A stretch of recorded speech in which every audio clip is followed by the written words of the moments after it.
Welcome to Okay. Lead Like Elon. I'm your host, Tim Hampton.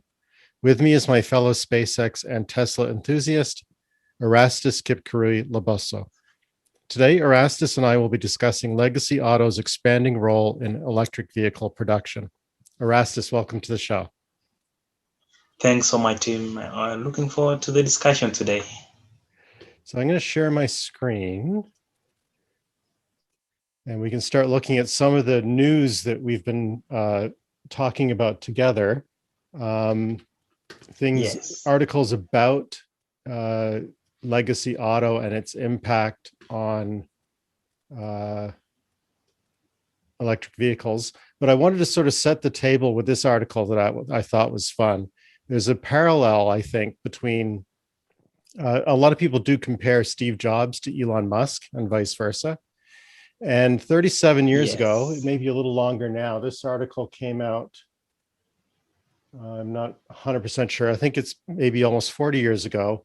Steve Jobs Yes. ran an amazing ad that was directed at IBM. And of course, to set the context for this, IBM was into mainframes and large computers and wasn't really bothering with personal computers. And Yes. True. Apple was one of the entrants in the personal computer market. And of course, you could say that IBM introducing a personal computer into the world was an admission of how important personal computers were. And there was Apple saying, "Welcome to the party, pal," kind of like Yeah. from Die Hard. And so True. the article that they ran was, "Welcome IBM, seriously." And so it was obviously cheeky for them to do this. It was kind of nervy, but it also drove home the point, I think, that the personal computing had come of age. Now, uncharacteristically, Elon Musk hasn't been gloating quite so much like this, but he Yes. has been welcoming other entrants into the field. When Ford came out with the F-150 Lightning, he's inviting them and saying, "This is great news." And when VW came out with the ID3 and the ID4, he's like, "This is great news." So, True. do you think this is greeted by Elon Musk as great news? And do you think it's great news for Tesla? Most definitely. I think it's great news for Tesla and for Elon Musk as personally, because I think from the word go, Tesla's vision or actually mission was to advance rapidly the transitioning of the world to sustainable energy. And I think as more EVs come on in, as other people or other auto manufacturers come in and embrace electric vehicles, then I think it's the right direction. And actually what Elon Musk wanted them to do from the word go. I think the reason Tesla is where it is today is because of the sluggishness from the legacy auto to really get into the electric vehicle industry. General Motors got in there first with the EV1 in I think late 1990s, and then they had to cut it out because I think they feared the oil industry and stuff. But I think where Elon Musk actually is welcoming all these competitors because Tesla will not know where or actually the limits of their technology if there is no competition. And I think as the competition comes in, and I think that is the thinking of Tesla and people on Tesla's board or actually on Tesla's technology team, is that as these auto manufacturers come on in, then it will push Tesla to the limits, to test the limits, to advance their technology even faster than they are because of the competition. Absolutely. I agree completely. Let's look at some specific examples of things that the rest of the automotive world are doing. Um, and there's Yes. an article here from, oh, and I should emphasize that when I look at these articles, each one of these will be in the show Yes. notes. And this particular one was written, the one that I referred to, the ad that Apple posted was brought to my attention in Inc. magazine by Bill Murphy Jr.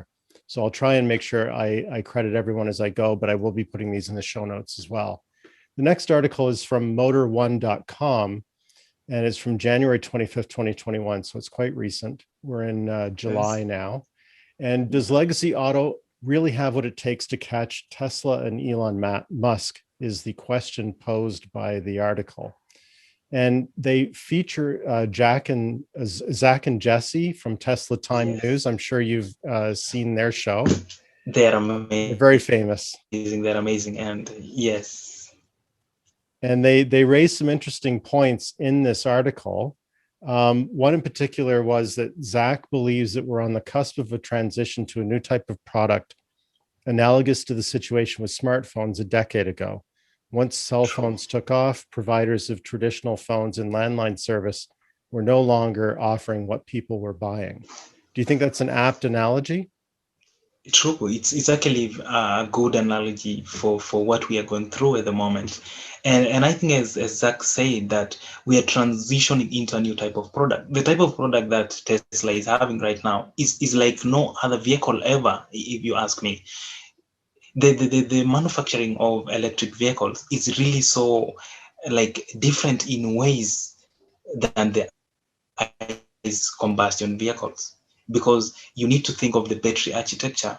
You need to think of the technology of actually bringing together all the pieces into one like dashboard that can control everything in the vehicle, and it has to do this seamlessly, which has never been done with the previous like legacy auto vehicles, because they have these different pieces from different suppliers. So you look at these people and then you look at them and you're like, okay, so the legacy automakers are motor vehicle manufacturers, yes, but they are not integrated. And I think for people to make sure that your vehicle or your electric vehicle is at par or is competing with Tesla, it has to really have or actually be integrated from the bottom up. And if it doesn't does like that, then there's no way you're going to compete with them, because theirs, they can test it from the word go. When they manufacture, how does it work? How when we tweak this one, how does it change? So when legacy automakers want to tweak something, they have to actually bring them together, bring everyone together, the suppliers of different products in different areas. So which takes time, and actually you find that their vehicles are not actually technology wise, they are not going to be integrated well, and they can mess up at times. So whatever Zach is saying here is electric vehicle is just a new product in the market. It can look like the normal vehicle, but it's a new product altogether. That is the reason why you find that most legacy automakers have been lagging behind in terms of their powertrains, in terms of their battery technology and integration, in terms of the infotainment system that they are having, in terms of like integrating all these pieces. The autonomous driving, they have been doing this poorly because they cannot integrate all this together. So it's a new product altogether. It can seem from face value that it's just a normal manufacturing, but it's something different. So I think that I personally love analogies because they are often very, very useful for understanding the world. I use them all the time. And of course, all analogies are only true from some angles, right? That you can say this is like this, but it's only true to make the point that you're making, but in other ways it's different. Yes. The analogy that comes to my mind whenever I look into the news of what's happening with internal combustion versus electric vehicles, it feels to me like when, and you're too young to remember this, but when we went from film to digital video or digital photography. And the reason I use that analogy is because it comes in a package that's very familiar, but it operates completely differently. Yes. You don't have to buy film, you just plug it in. And also the reason I think that it connects well to the automotive transition is you get to the point where you can't buy film anymore. You can't buy gas anymore. And so, and the other thing is that in the beginning, it felt like, well, you might be able to use digital photography for this, but it's too expensive for that. But that's temporary. That's an effect that will be dealt with over time. So I think this is a good analogy, but I think what's missing is the fact that cell phones and landlines coexist. At least they do in North America. A lot of people still have landlines. It could take 20 years to get rid of them. So, and I don't think it'll take 20. I think there's going to be a landline on my street longer than there are ICE cars. Yeah. Right. So I think that's why I would challenge that analogy a little bit, although it is illustrative of what they call the innovator's dilemma. And what I think it's Zach says here, the Yes. analogy is that you're trapped in the woods and you've got a bear trap on your leg. That's legacy auto. And Yes. the bear trap is all their investment, all their relationships, all the people who will be, Yes. whose livelihoods will be possibly destroyed if they just switched like that. Yes. And so you can't switch suddenly. So what do? You just drag and slug on the way going there, and you can find yourself also lagging behind further, while the competitors, like new guys into the market, into the EV market, like Rivian, can come up with good vehicles. I think the only thing that they need to do now is to just make sure that the prototype that they brought is getting into mass manufacturing. And if they get into that mass manufacturing hump, then I'm very sure that they're even going to compete further and be even more valuable than the legacy automakers. So I think, as actually Jesse said there, is that if you don't, you'll have to cut your leg and for you to get away. And if you can't do that, then you're going to die there. So it's either way. So for the legacy automakers, they have to. It's there's no shortcut. They have to do that, and they have been late in the market. Elon Musk has been telling them, come on in, guys. Come on in, guys. And up to now, that the early 2020s, that is now when they're saying, okay, we are going to have a vehicle by 2023, by 2025, by 2030, we will have this and this and that. While Tesla said a while ago that by 2020, we will be manufacturing more than 1 million vehicles per year. And actually, they nearly got there. And I hope probably by the end of this year or next year, they will get there. But the legacy automakers are still grappling on how to have all these technologies come together and come up in one vehicle. Because as Elon Musk actually said, was that it's not so easy. It's easy to have a prototype, but to mass produce these vehicles is really the hardest thing.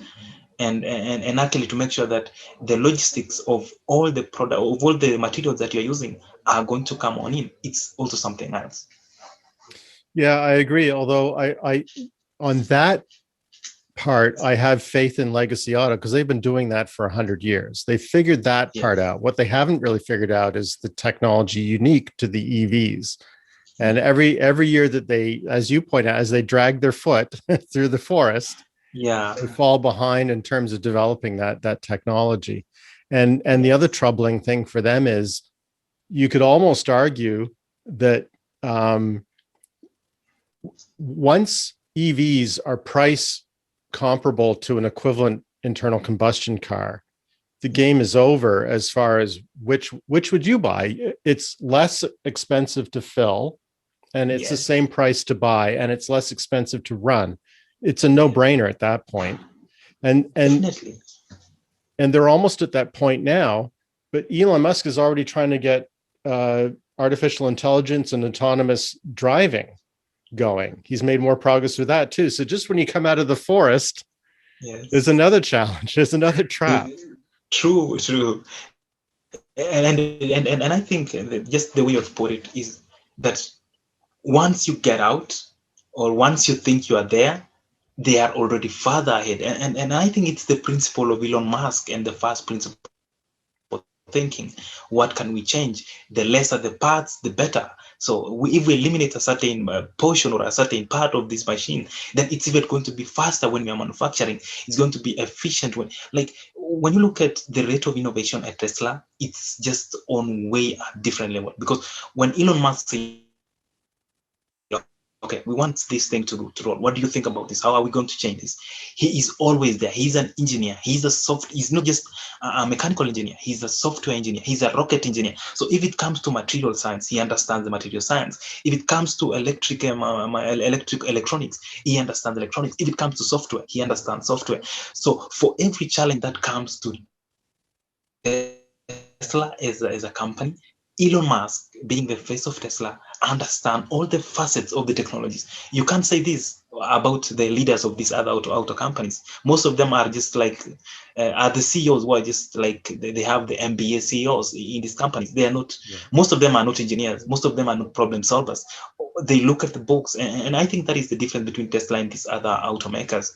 That you need builders for you to get to advance in electric vehicles, and it revolves around several things. And if your battery technology is poor, then people will not buy your vehicles. They will go for the competitors. And as Tesla's technology becomes cheaper and cheaper, or as lithium ion battery technology becomes cheaper and cheaper, then Tesla's vehicles become cheaper and cheaper. And as Tesla manufactures vehicles in volumes, the economies of scale, then it also means that with economies of scale, it gets even cheaper. And I think the rabbit hole in which the legacy automakers find themselves in is really very hard. They within the next 10 years, I think all the legacy automakers will be at the mercy of Tesla. If Tesla just license their technology or give them the technology or open source the technologies, then the legacy automakers are not going to get anywhere. Yeah, I take your point, and I also take your point that that they raise here, which is I don't necessarily agree that Jim Hackett and Mary Barra, who were former CEO of Ford and GM and CEO of General Motors, yes, have never driven an electric vehicle or don't care about electric vehicles or can't even imagine. Of course, they can imagine the advantages, but yes, structurally they have all these huge disadvantages. So it is a true dilemma for them. I do feel for them, especially when you've got a situation where one of the motivations for going, or one of the reasons electric vehicles can be cheaper, yes, is because they involve less labor. Well, you take Ford and General Motors and start talking about reducing your workforce, and you've got big problems on your hand, because all these companies are kind of a Ponzi scheme when it comes to the pension plans and the medical plans. If you have less people working for you and all these people who used to work for you, it becomes a real problem.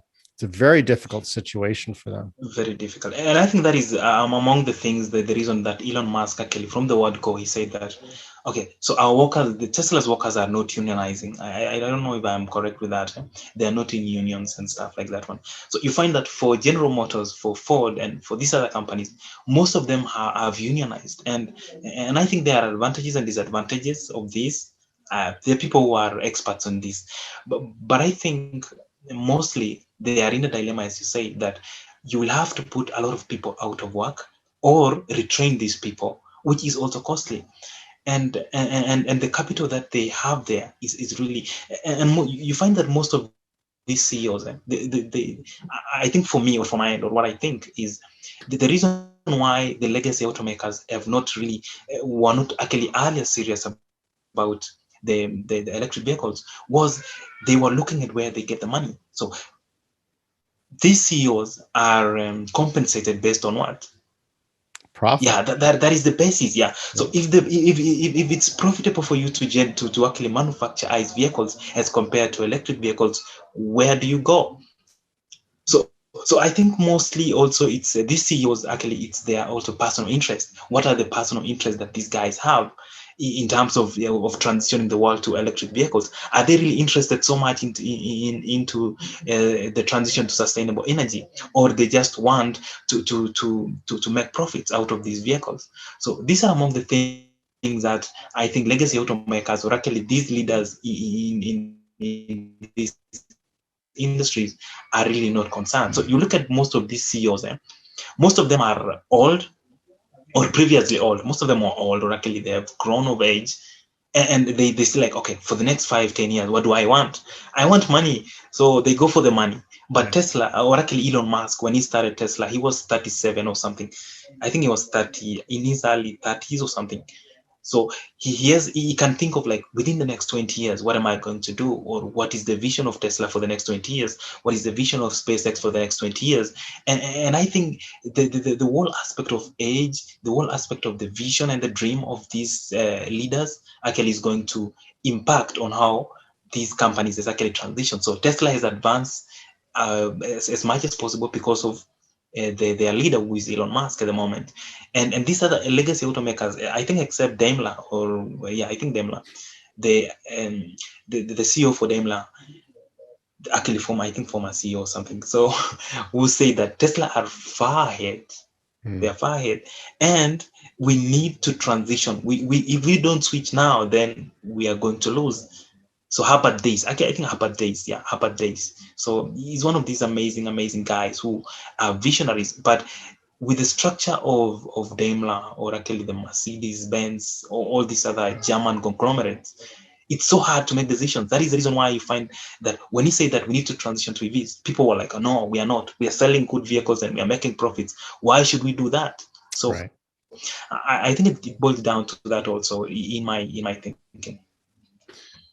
Well, you mentioned earlier that Elon Musk was, first of all, focused on the mission of the outcome being that we would move off of using internal combustion engines in favor of electric vehicles. And you also mentioned yes. that he was interested in even licensing the technology. And in fact, this has happened, right? There's been a couple of yes. examples where Elon Musk licensed or collaborated with Toyota and Mercedes-Benz, Daimler, as you pointed out. Yes. I believe it was on the smart car and yes. the RAV4, which is a small yes. SUV and a very small yes. car. And those relationships helped keep Tesla afloat. So we shouldn't complain, but he does point out that they didn't take the ventures as seriously as Tesla does. For Tesla, it's existential. This is all we do. For them, it was a side project. And so the interest kind of waned and they fell apart. What's your interpretation of the sincerity of Elon Musk when it comes to please license our technology, and how likely do you think it is to happen in the future? I think at the moment, Tesla will not be able to do that, not unless the only thing that I think Tesla can license in the near future, if I'm not wrong, would be the Supercharger Network. I think that would be the easier one for them to do. Yeah, I think the Supercharger Network. But in terms of other technologies, I think Tesla wants to mature. So in terms of autonomous driving, I think they will need to make sure that their software or their neural networks are well, and the technology is now at advanced level. They have licensed it and they've worked on it and it's working okay. When you come to powertrain and battery technology, I think we all know that what is hampering the EV adoption at the moment, or the EV production at the moment, is the number of batteries that we do have.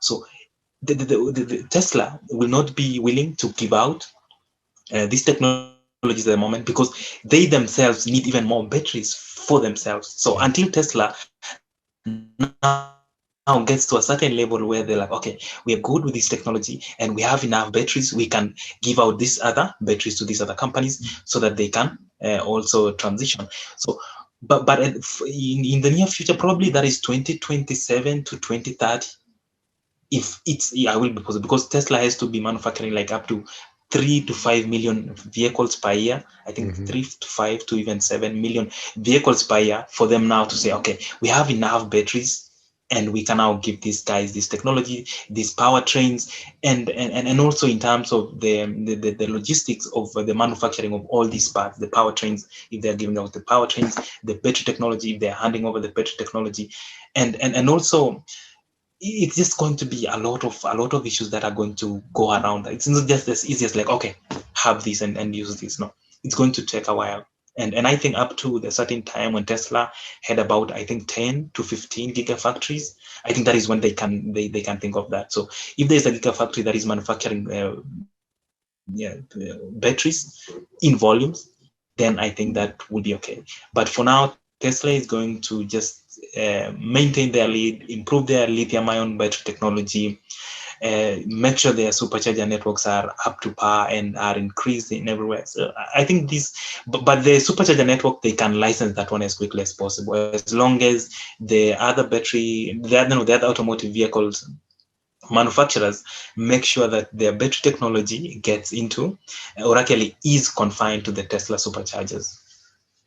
Yeah, I think you're right that one, and Elon Musk has talked about this, that I'm not sure if on this point he's entirely sincere, because it is such a big advantage for Tesla. But he has said many times, come and other manufacturers should be able to use the Tesla Supercharger network.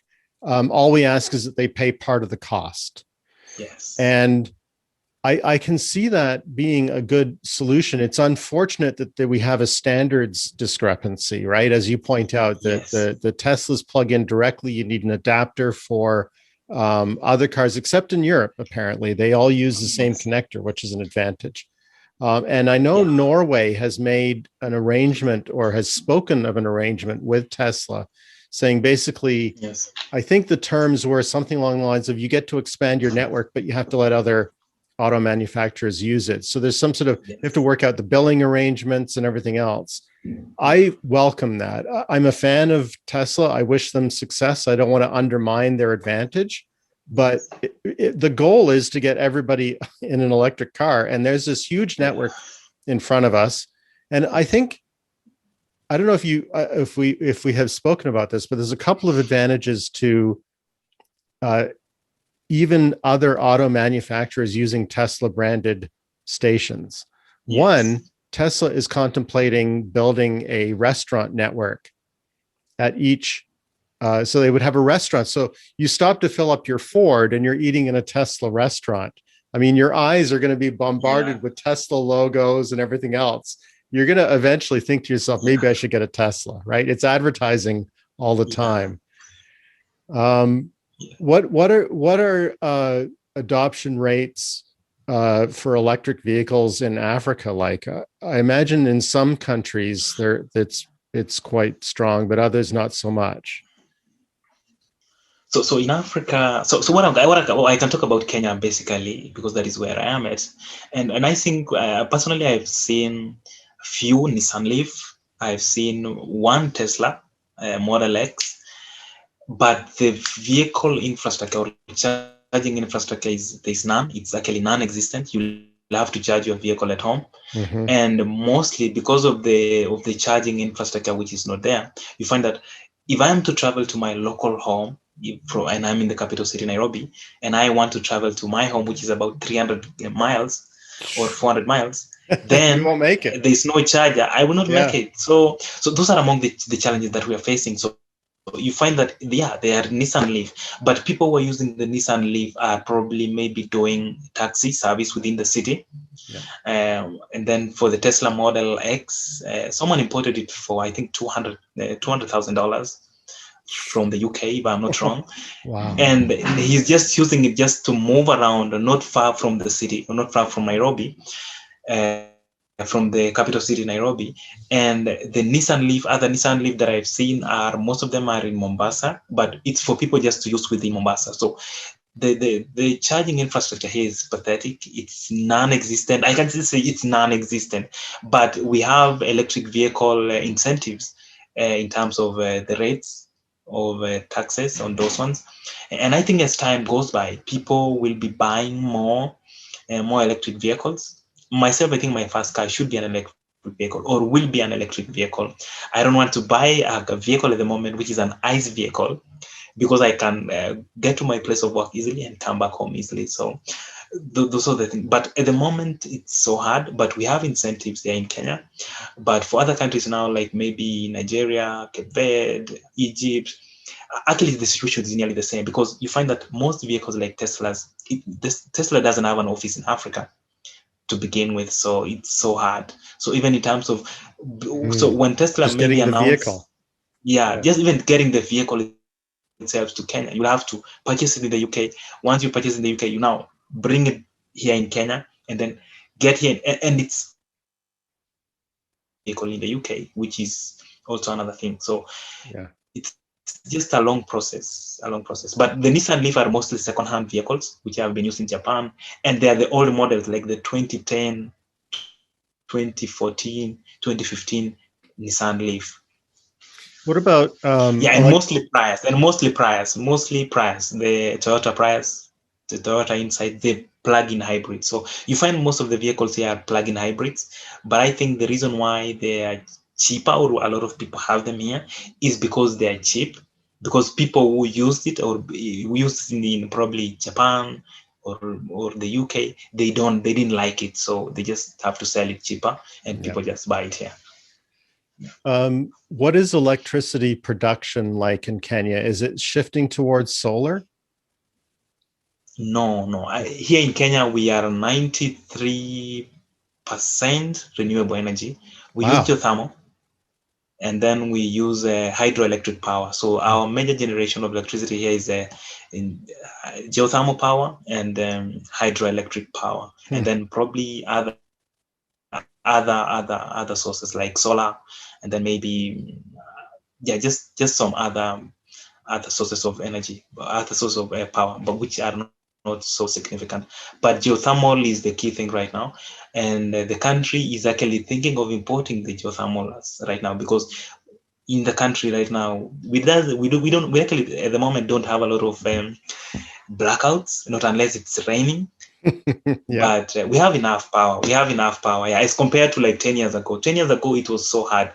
We used to have like rationing of electricity. So you say like, okay, this weekend these towns and cities will not have electricity, this one will have on these, like, but right now we have enough electricity, and most of them in Kenya are renewable. It's actually 93% renewable. That's amazing. Even when you go to other neighboring countries, they're the same. But geothermal is key here, and we have a lot of geothermal power that is ongoing and being generated at the moment. Oh, I'm glad I asked. I had no idea that you were on geothermal. That's fascinating. Yes. So let's see if I've highlighted anything else here. So again, like we were talking about earlier, Elon has talked about the Supercharger Network, and this is a quote from Elon Musk in 2015, so quite a while ago.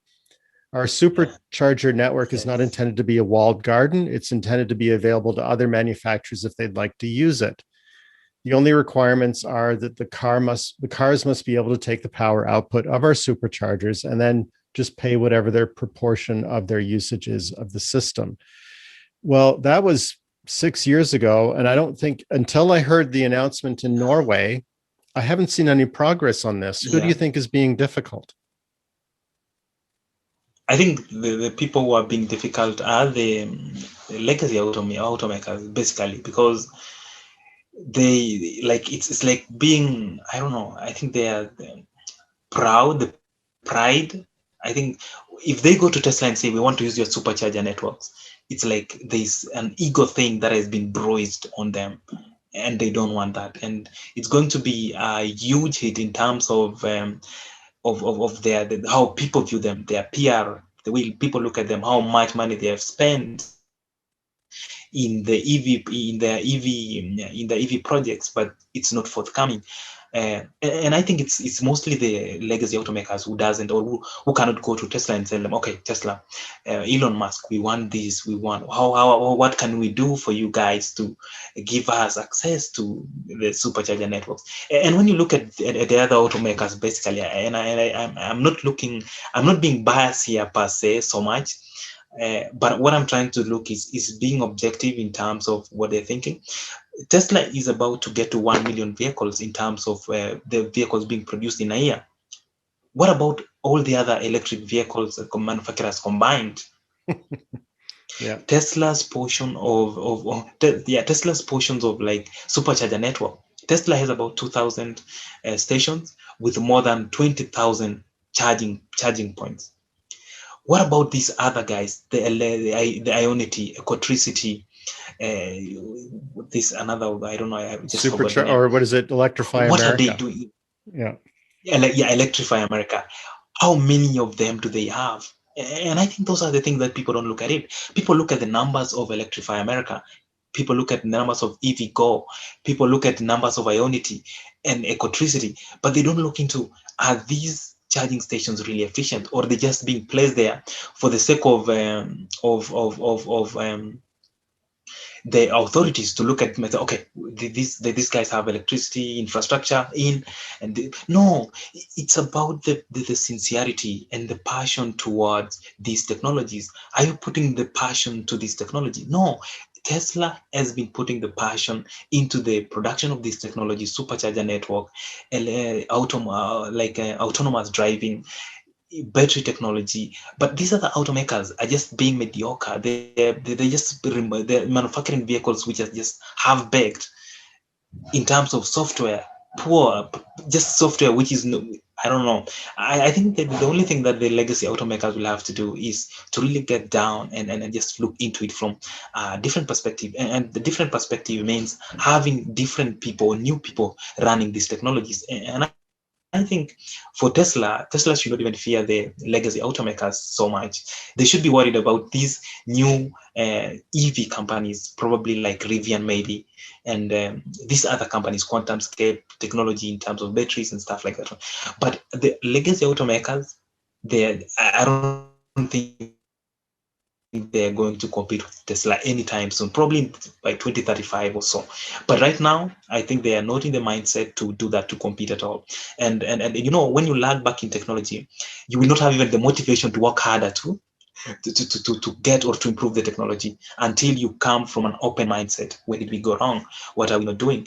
It's all about passion. And if you're not passionate about what you're doing or what you are going to produce, you're going to produce things which are so I don't know, poor quality and just half baked. And that is what the legacy automakers have been doing for the past few years, since 2006 up to now.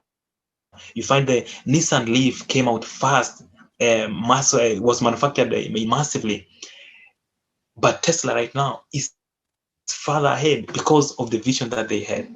They weren't looking at like, let us satisfy the authorities in terms of compliance purposes.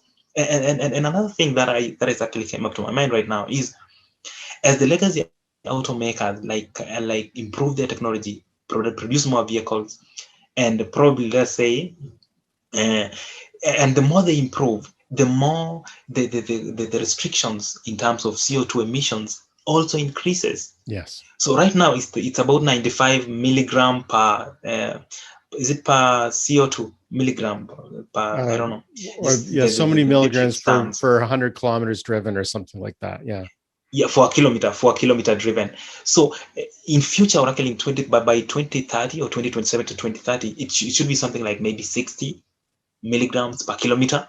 And then where are these automakers going to get these ones? So like it's so like the goalpost is shift further and further and further. And if you are behind in technology, you're gonna always be behind. You always be trying to catch up, and you never catch up until you go bankrupt or you just give up. Well, and that is where the legacy automakers are heading. Well, you bring up pollution standards and emission standards, and one of the things you're referring to is these transfer credits. So if you're when Chrysler was a standalone company, it was never really, it was with Fiat, but when it was Chrysler Fiat, they were producing large vehicles, popular vehicles, but big V8 SUVs and sedans. And to offset that, they had to pay Tesla for EV or for environmental credits. Now that they're part of Stellantis, a lot of people are saying, well, Stellantis has either smaller vehicles or electric vehicles, so they won't be paying EV credits to Tesla anymore. But what I think is interesting is it creates a situation where now, to avoid paying EV credits, every legacy car auto has to become an EV car company, right? I mean, it's gradual. They hope to do it with hybrids and smaller cars, but eventually, as you point out, the goalposts are getting smaller and smaller. The only way to do it is going to be EVs at some point. And so you find yourself inevitably becoming an EV company, but dragging your feet, as you pointed out earlier, for maybe 2 decades. And now it's no longer, oh, wait until the legacy auto comes, they're going to wipe out Tesla. It's the opposite. They're going to find themselves playing the same game against a very dominant player, which is Tesla. So it is a very difficult situation for them. And also when you talk about the FCA, And okay, it's okay. Yeah. FCA, like the Fiat Chrysler, now Stellantis. In terms of the EV credits, and when it comes to EV credits, I think for me, it's more like what actually prevented them from manufacturing electric vehicles. I think it's just like, if you don't do this, then you'll have to do this. So if you don't manufacture electric vehicles, you'll have to buy EV credits. And if you don't, you're going to be penalized for that. Right. So either way, you will be advancing electric vehicle transition, whether you like it or not. So whether you manufacture the electric vehicles, which I think to them should have been greater, you will have to pay Tesla to advance their technology to beat you further in terms of the advancement of their technology, and you are paying that. Yes. Like what is the basis? And when you look at the people who have given Tesla the EV credits, or who have bought Tesla EV credits, there are companies like General Motors in 2019. You look people like Honda in 2000 and I think 2020, end of 2020, Fiat Chrysler, who have paid more than $2.4 billion in 2 years to Tesla, and Tesla is using this money to improve their technology, to open new factories, new gigafactories, and you guys are just saying, okay, we're going to have our new vehicle, our electric Ram pickup coming on. We are going to announce it probably by the end of the year, and that vehicle is going to be manufactured by 2025. What do you mean? Tesla will be having like nearly 1 million Cybertrucks running on the streets of the world. Like, it's just so it's so, I don't know, I can't say infuriating, but it's so mind-boggling to think about what these guys are thinking and what they're doing. Because you look at I was looking at General Motors, really, why they bought their EV credits. And I'm looking at this from this perspective, that they were saying that they're buying Tesla's EV credits. What was the basis? As insurance. That in future, once the restrictions have been tightened by the authorities, maybe to 60 It may be cheaper to buy them now milligram than per later. kilometer. Yes, so that is the point. So you look at these things and you're like, are these guys really serious in transitioning the world, or in transitioning their operations to electric vehicles? I don't think they are. I don't think General Motors is really serious in terms of this. And I think it boils down to a lot of things. When you look at the vehicles that they're producing, Mega 230 miles of range, Mega 250 miles of range. Tesla is at 426 or 400 and nearly 500 in the Play Plus Model S Play Plus. The Tesla Roadster will be nearly 600 kilometers, 600 miles, and the Tesla Roadster will be nearly 600 plus miles. Like, it's so mind-boggling to me to look at these things and just reflect and sit down and look at this. I'm like, okay, what are these? What is the end game for these guys? And that is the reason why I was telling you earlier, like, these people are not serious. They're looking at their current profits. They want to make bonuses. They want to make money before they go, because they know that the future for ICE vehicles is done. It's done. Like, it's too late. You can't get back from that. And the EVs transition is here.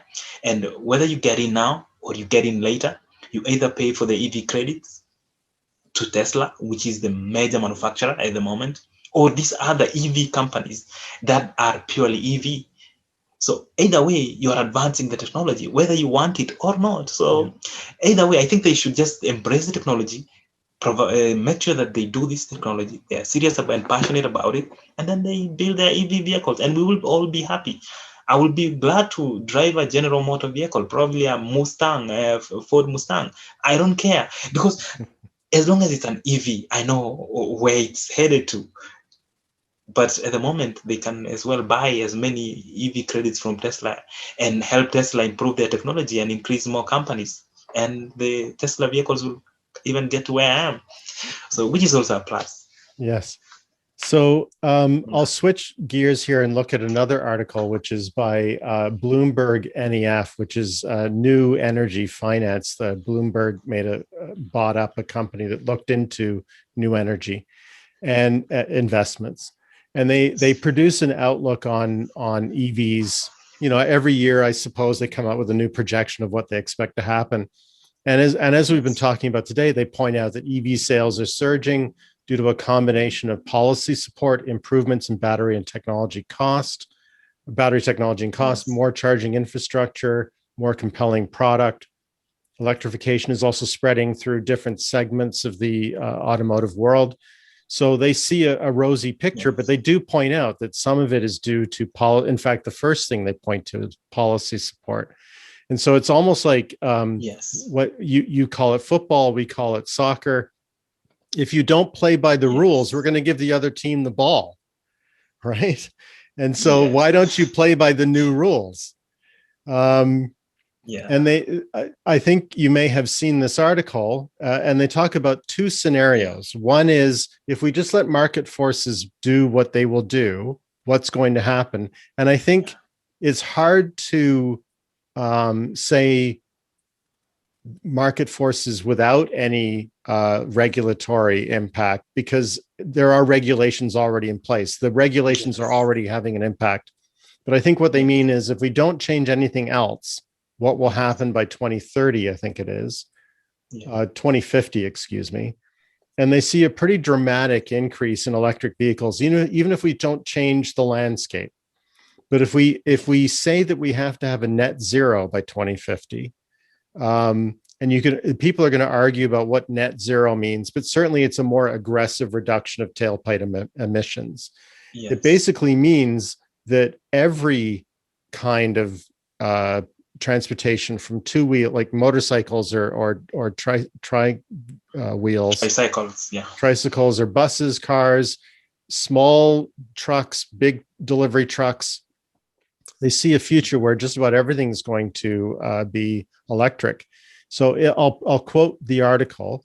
In our economic transition scenario, EV adoption is primarily driven by techno-economic trends and market forces, with no new policy measures introduced to support their growth.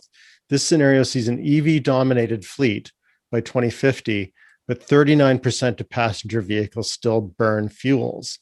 I think that's a reasonable prediction. I know 2050 is a long way off, but there are going to be places in the world where you may have unreliable electricity or expensive electricity, or you need the range like you described. Do you think this number makes sense to you?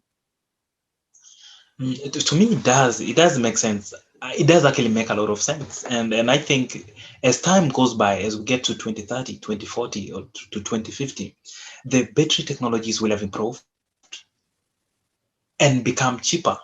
So meaning, if you have a bus, let us say a bus, for example, which is traveling like about 700 miles from one town or one city to another city, then if the vehicle can get 700 miles of charge, then I think nearly all vehicles will be, because I don't think there's nobody who is going to travel for more than 700 miles using a bus without resting. Yes. You see, so these are among the things. And I think what they're saying definitely is true, that whether policy changes or not, the technology for electric vehicles is going to be cheaper and cheaper. And as it gets cheaper and cheaper, it just phase out the diesel engine vehicles, the diesel engine, like the petrol vehicles, one after the other. So either when I buy a new vehicle, I'm not thinking of buying an ICE combustion vehicle, right? Because it's expensive to maintain.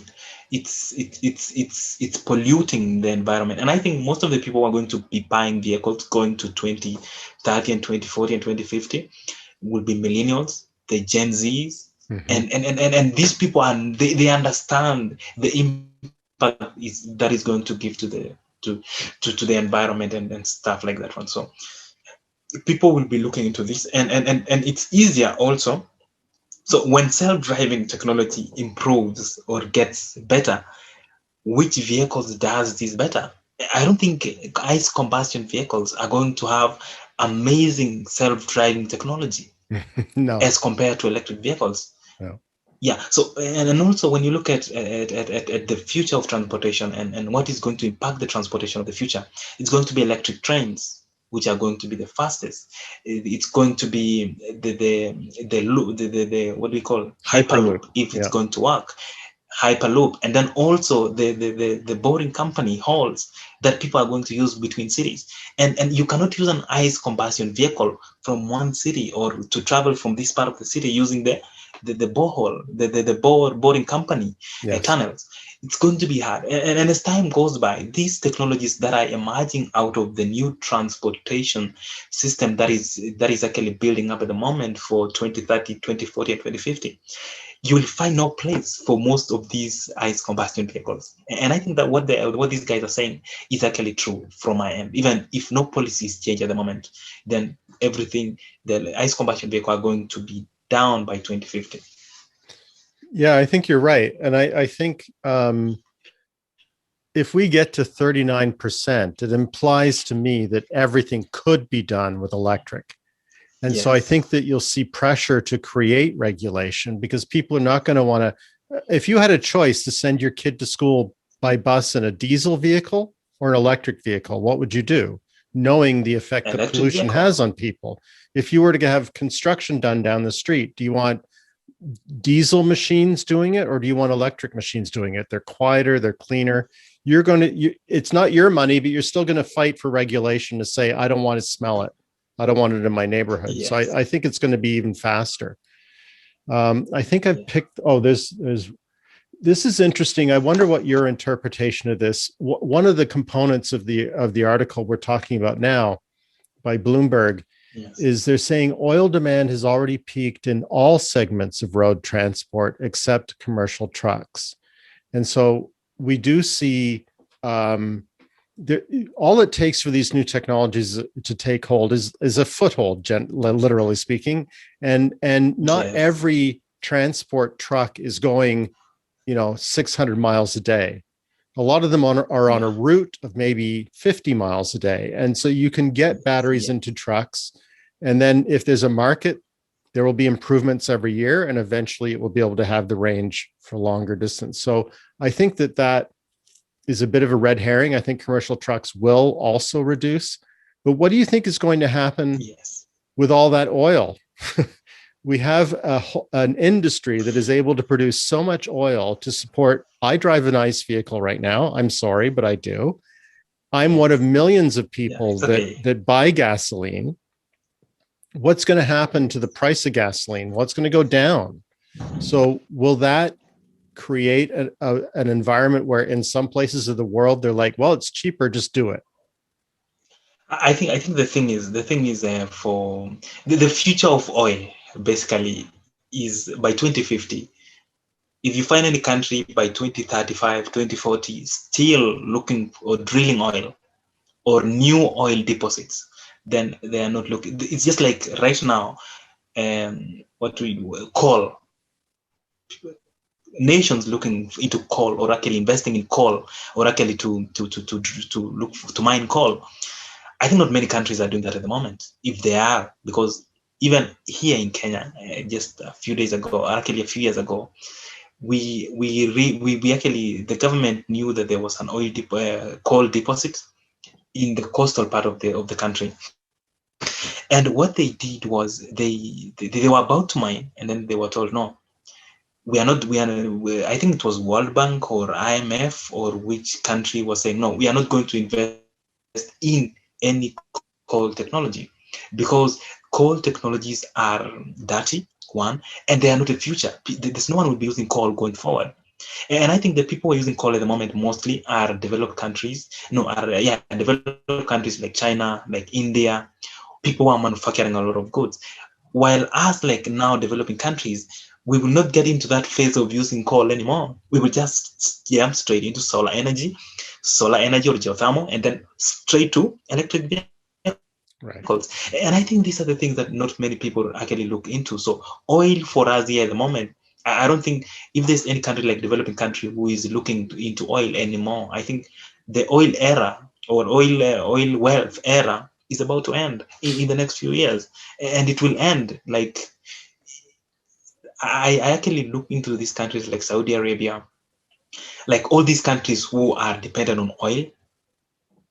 By 2050, I don't think they will be depending anymore on oil, and they need to diversify their economic wealth of these nations. So let me return to the analogy of moving from film to digital. one of the expenses of running a film camera was, of course, film, but it was still cheaper than Yes. buying a digital camera for a while. And then eventually, digital cameras were price parity. They produced as good a photo and they did it for the same price. And now I don't have to buy film anymore. Excuse me. And I don't remember film being cheap. There was never a point, because the demand went down. A lot of companies that made film went out of business, and the companies that were left still making film still had to make a living. They still had to charge a lot, and it became harder and harder to find. So there was never a point at which there was this spasm of everybody use film. It's cheap. It's free. In fact, everybody just moved to digital. So I think that there's hope that the same pattern will happen with oil, where the demand will drop fast enough that there will be a consolidation. There will be few companies left that bother or that are economic. And so it'll be harder for us to find fuel inexpensively. And so it'll just kind of quickly cycle down. So I'm hopeful. My fear is that some country, like, I don't know, pick a country, Russia, will say, well, oil is free now. We can get millions of barrels of oil for next to nothing. We're going to buy it all, and we're going to run a fleet of cars like Cuba, right? That are getting older and older and are more and more polluting, but we've got all this oil, right? That was my fear. But I don't know. I think maybe there's hope that even it won't even make sense for them. It won't.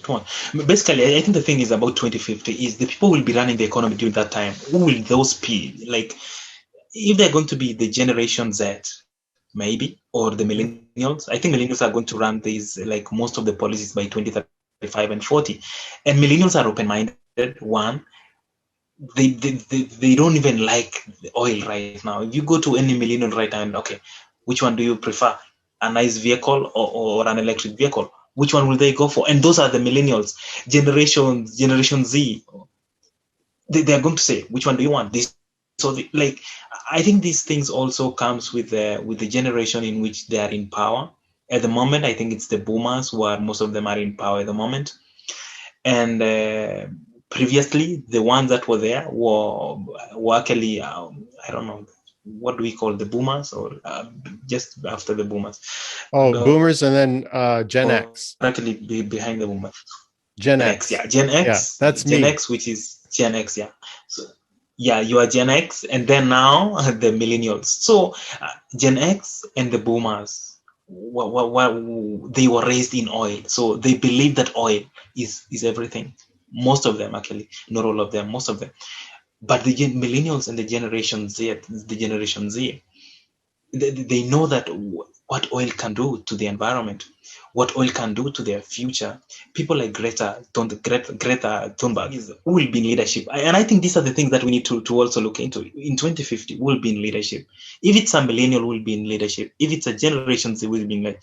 I think it boils down to who will be in leadership and what will be the priorities for 2050.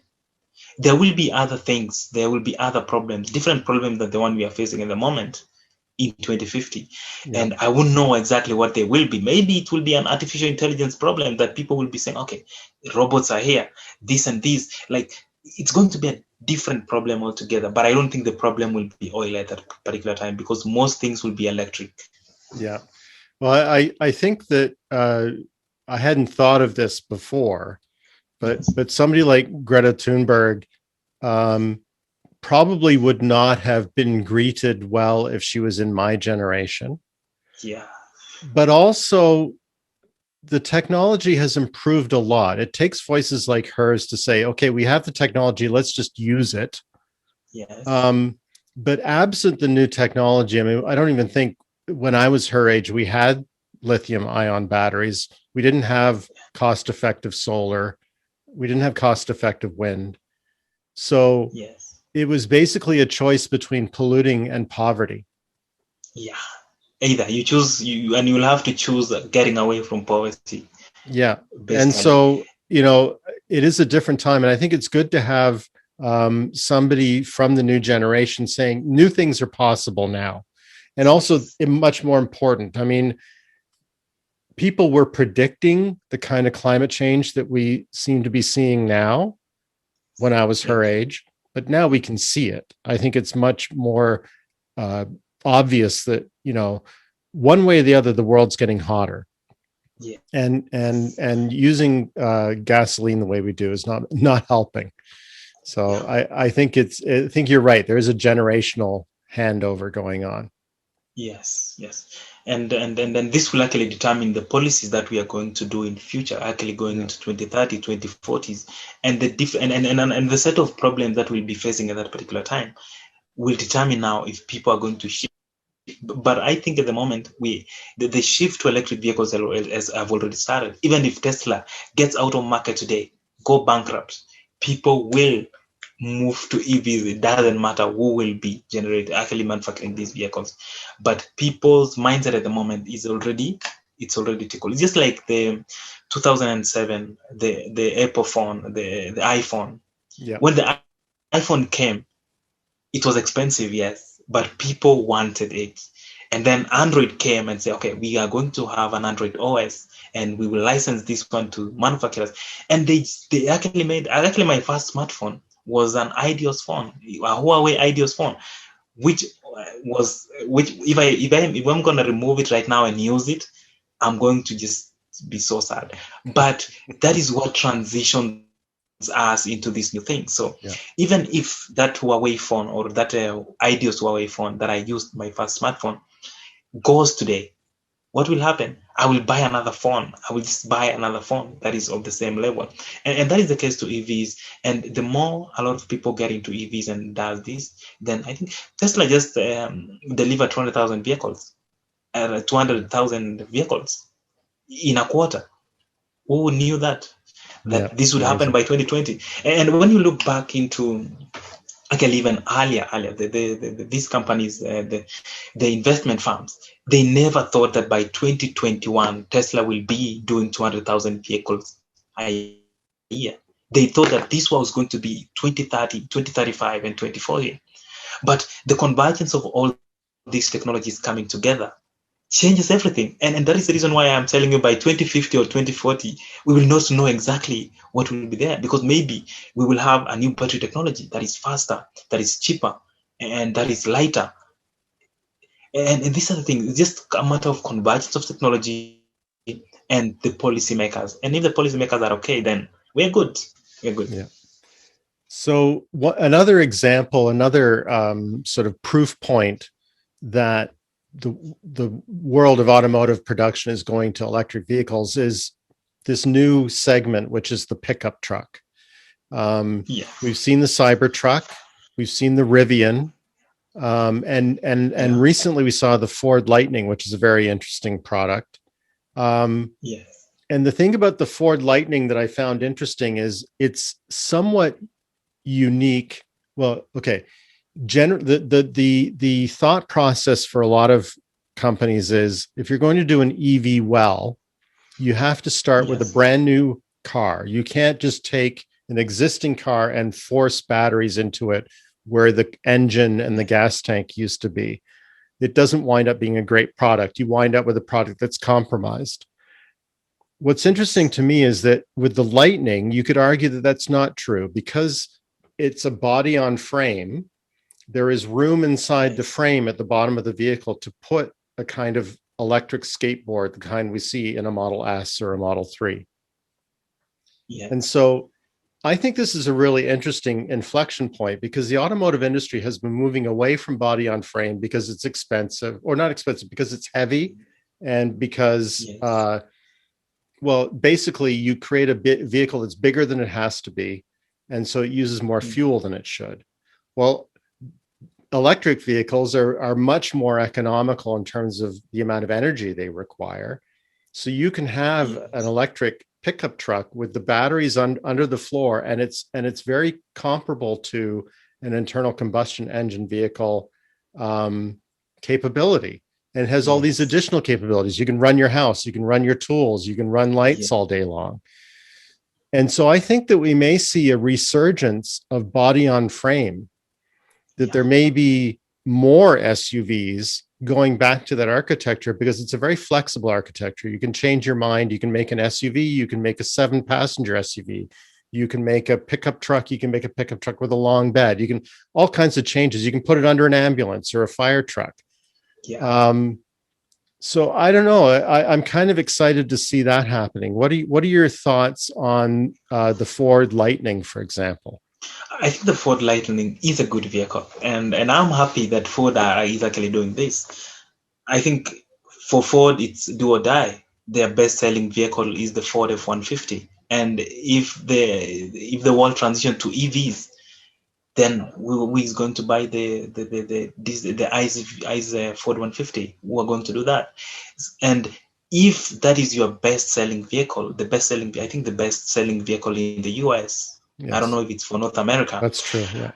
Yeah. So if that market is gone, what are you going to do? So I think sometimes it's a wake-up call. Actually, transition to an EVs is a wake-up call to probably Ford that, okay, it's a do or die. The only vehicle that we sell that makes us profit is Ford F-150 pickup. And if we don't have a good and compelling electric vehicle that is nearly the specs of Tesla or Cybertruck or Rivian or the Hammer, the GMC Hammer, then we are doomed. So I think the urgency that Ford had when they were making this vehicle, they knew that it's a do or die. Mm-hmm. And I think that is what is going to be a wake-up call to all the ICE combustion vehicle manufacturers, that if you don't take this as a do or die, then you're going to die. You're going to die at the end of the day if you don't do this.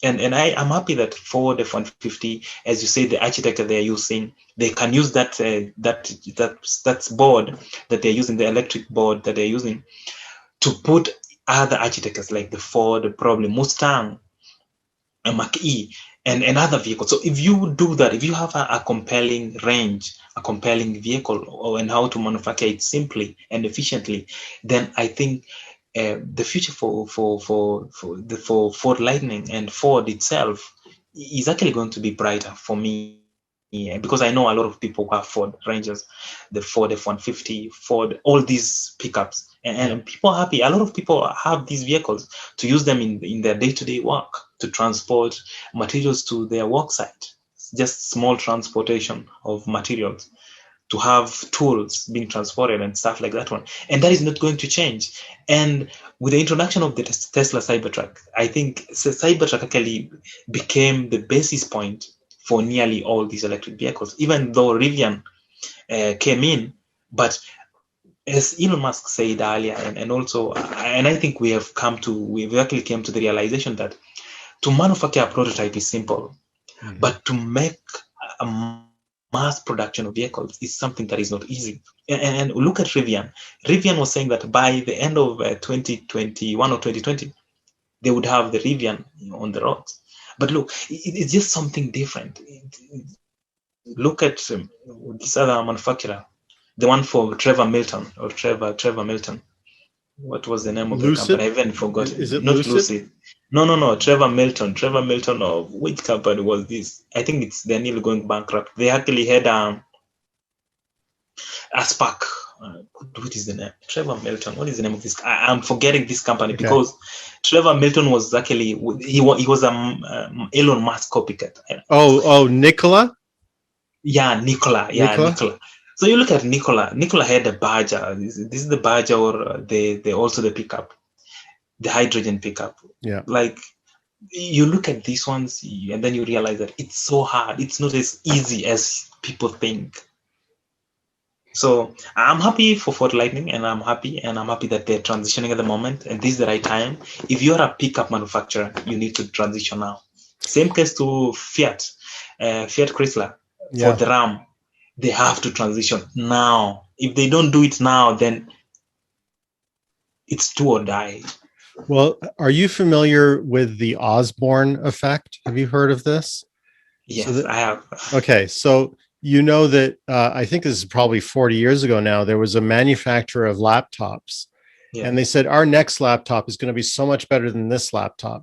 And people stopped buying the original laptop and Yes. it caused the company to go bankrupt before they could get to their better laptop. Yes. Now, time will tell Yes. if Ford, two things. One, has Ford really chewed itself out of the trap? With the F-150, they're really taking decisive action. I mean, they are sawing away at their own leg right now. Yes. Will they make it out of the forest before they bleed to death? Because they're not in a position to make all of their F-150s electric this year. It's going to be a transition period, but are people going to say, I won't buy an F-150, I'm going to wait for the electric version? And it's hard to tell right now because of the chip shortage and also the changes in the economy because of COVID. It's hard to tell it because F-150 sales are down, but you could say it's because they're not able to manufacture them. But time will tell. And I wonder if Ford is going to get themselves into financial trouble while they ramp up their F-150 Lightning production. Do you see a problem there? I do see a problem. But as you've just said, it's going to be, and it's not just for Ford only, but for these other manufacturers, but especially for Ford. It's if I want to buy a Ford F-150 ICE combustion vehicle, I will say no. Ford is saying this, as you said, the Osborne effect. They're saying the Ford F-150 Lightning will be better than the Ford F-150 in every aspect. Yes. And as much as it will be more expensive, a little bit expensive, I'd rather wait it out and do it and order one. So, as you've said, they can bleed out and go bankrupt or something, or they can succeed if they work it well. Because I know a lot of people, if they can be able to manufacture these vehicles in volumes, then they can make it. But if they do it slowly, and the Cybertruck comes in, Oracle is produced, because I'm very sure that when Cybertruck starts delivering, it's going to be ramping up after ramping up. Because if you can see like the Gigafactory in Berlin, the Gigafactory in Texas, every single day, it's getting bigger and bigger and getting into the pilot production of the Cybertrucks. Same case to Berlin. And also in China, the Gigafactory Shanghai.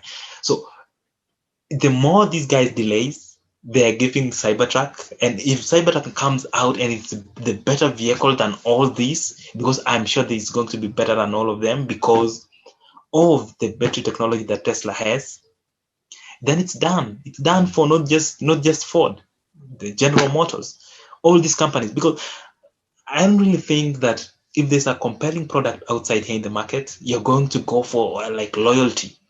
As much as there are people who are going to go for loyalty, but I think people who are cost conscious, they want to get work done on their electric vehicles, or they want to do their tools. And Tesla Cybertruck, in terms of the design and how it's looking, I don't think once that people gets used to seeing Cybertrucks out there in that design that it is, I think it's going to be done for these conventional pickup trucks. It's going to be, I don't know. I'm just seeing a situation whereby the Cybertruck changes how people think about the pickups. Well, definitely. And what's really interesting is the reason they chose that layout. Yes. Two reasons. One is it's cheaper to make the factory to make it. Yes. And also it's more aerodynamic, so they get better range. Yeah. So they've really made an advantage out of a disadvantage, because I think originally I don't blame Elon Musk for taking this viewpoint. It was an experiment. We didn't know if anybody was going to like this funny looking truck. Yeah. I will admit to you, Erastus, that I didn't like the way it looked when it came out. I'm like, what is this? How hard is it to make a regular looking pickup truck?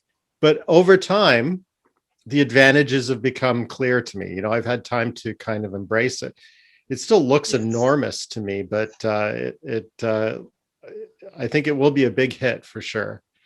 It is already a big hit, because if more than 1 million, there are 1 million reservations already. So even if 60% cancel, that is still 400,000 vehicles. Absolutely. Yeah, it's amazing. Yeah, so for me, it's just a matter of when they are going to start getting out of the factory, or getting this vehicle out of the factory. And the more people see or look at this pickup truck of the Cybertruck, the people are gonna fall in love.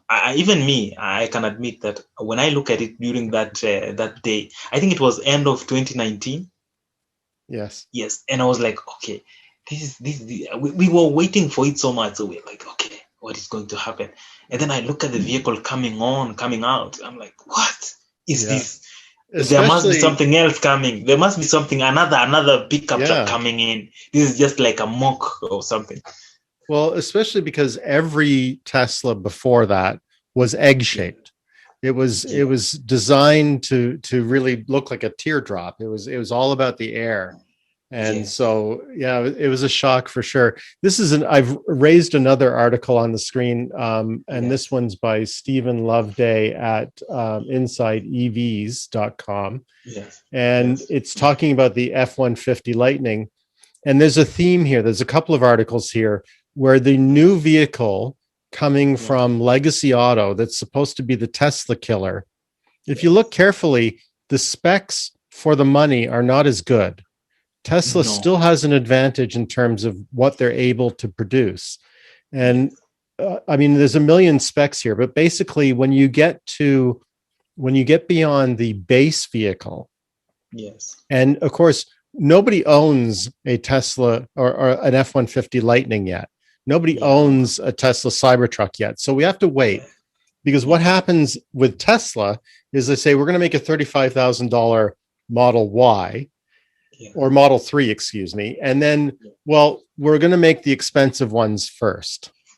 Yeah. And so sometimes you don't even get a base model. And we don't know if it's going to happen with Ford or not. And we don't know if Ford's going to make any money. So they may really throttle down and say, we're only making, 10,000 this year. The rest is all going to be the expensive ones.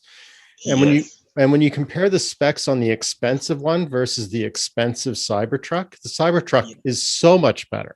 Such a greater value, longer range, 0 to 60, 3 motors.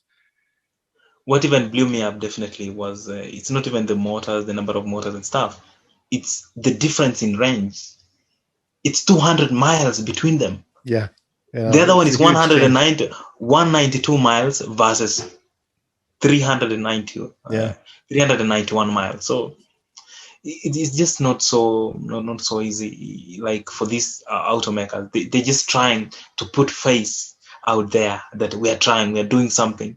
Please wait it out. The technology might change in future or might improve, and we can, like Tesla so far, and it's just the beginning. For me, it's just the beginning.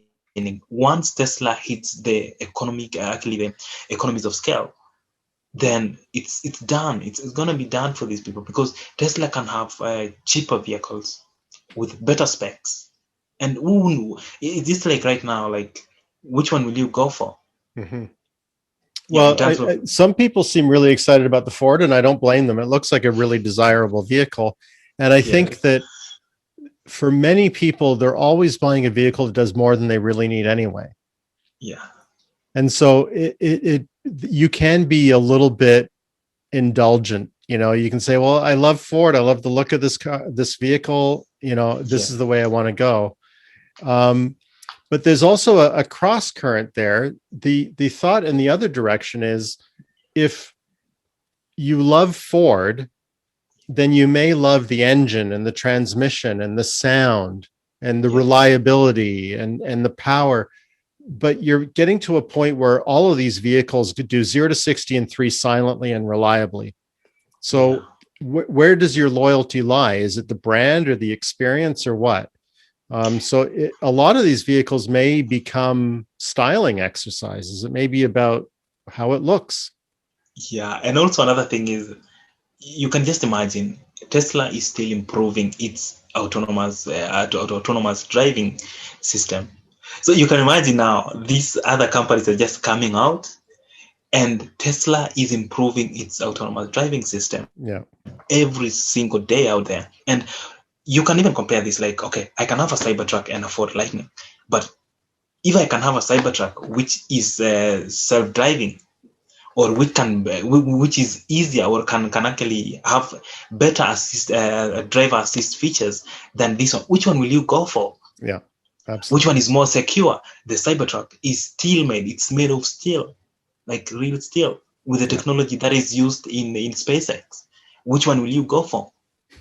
like it's just no brainer. Even if you laugh forward, it's just out of like just that ignorance and that close-mindedness that you have, loyalty.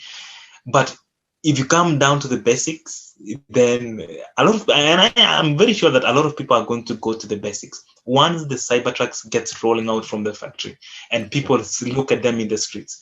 People are gonna love it so much, and I think as there's this YouTube guy called Mark Ryan. Yeah, I think it's for solving the money problem or something. Yes. This guy put out a video of Cybertruck, just a masterpiece, and it has been about more than nearly 3 years so far, but that video is still real. And what he said was just so true. And when you look at it, and once the Cybertruck is out, I think the message in that amazing video will hit a lot of people, even more than a million that have watched that video. And I think I was among the first few people to watch that video during that particular time. And it's part of the things that made me like change my mind in terms of the design thinking of Tesla. And you can imagine how radical that car is. So the vehicle is radical, like it just radicalizes people. Like people can love it, others love it so much, and others hate it so much. So there's no one in between. You either love it or you hate it. So, well, I think that there may be a lot of interest in it from police fleets. Yes. Right. Yes. I mean, this is a very durable vehicle.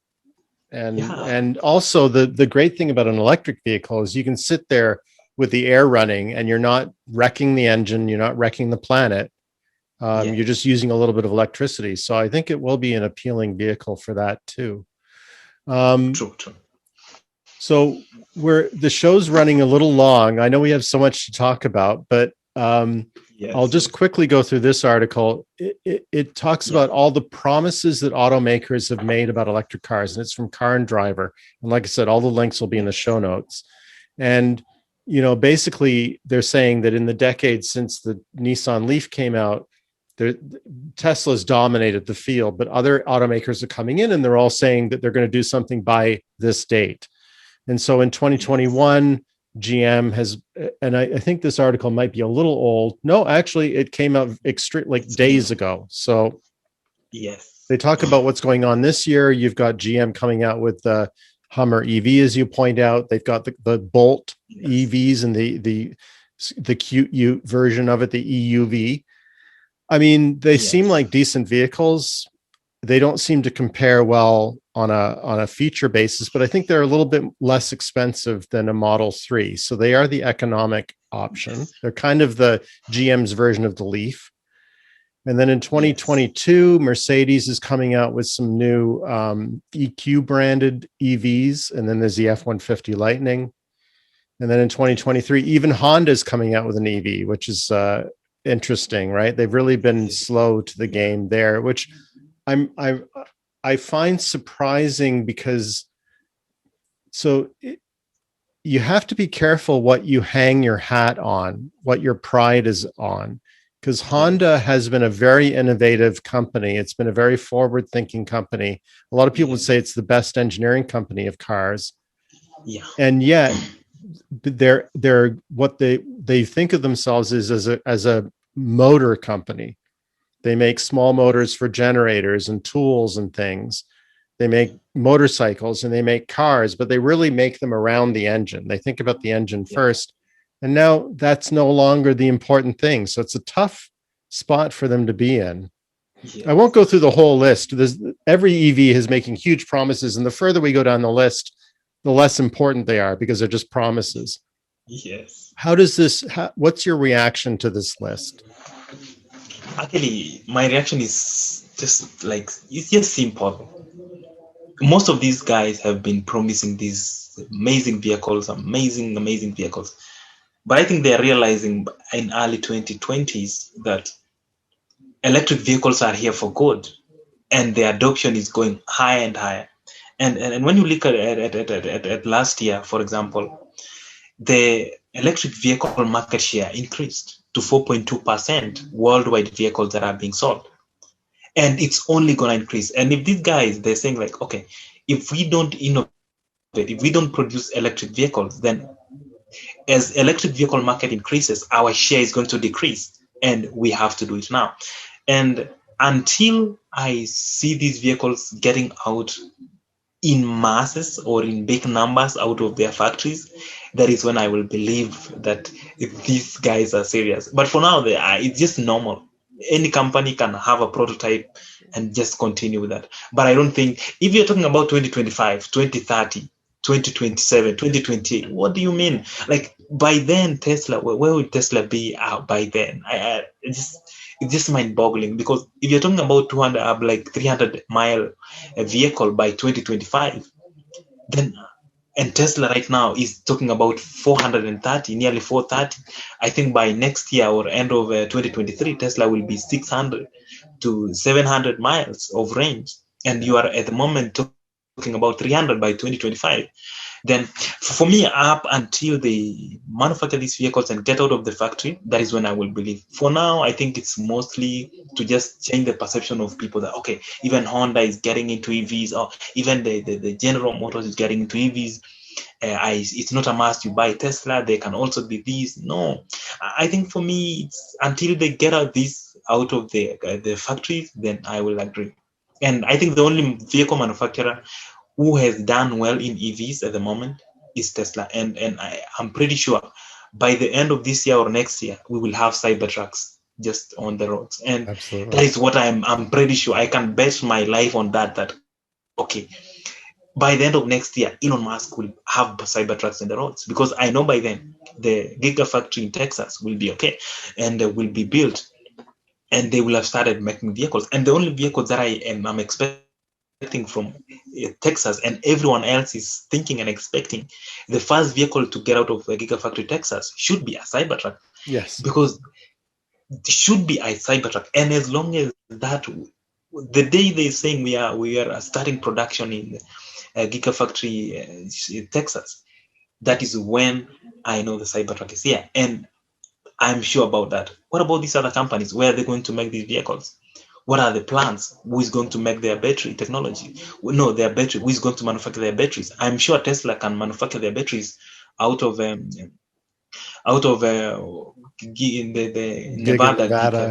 Giga Nevada. They can even change a few in New York, Gigafactory New York. They can just make a section or they can make these batteries in Gigafactory in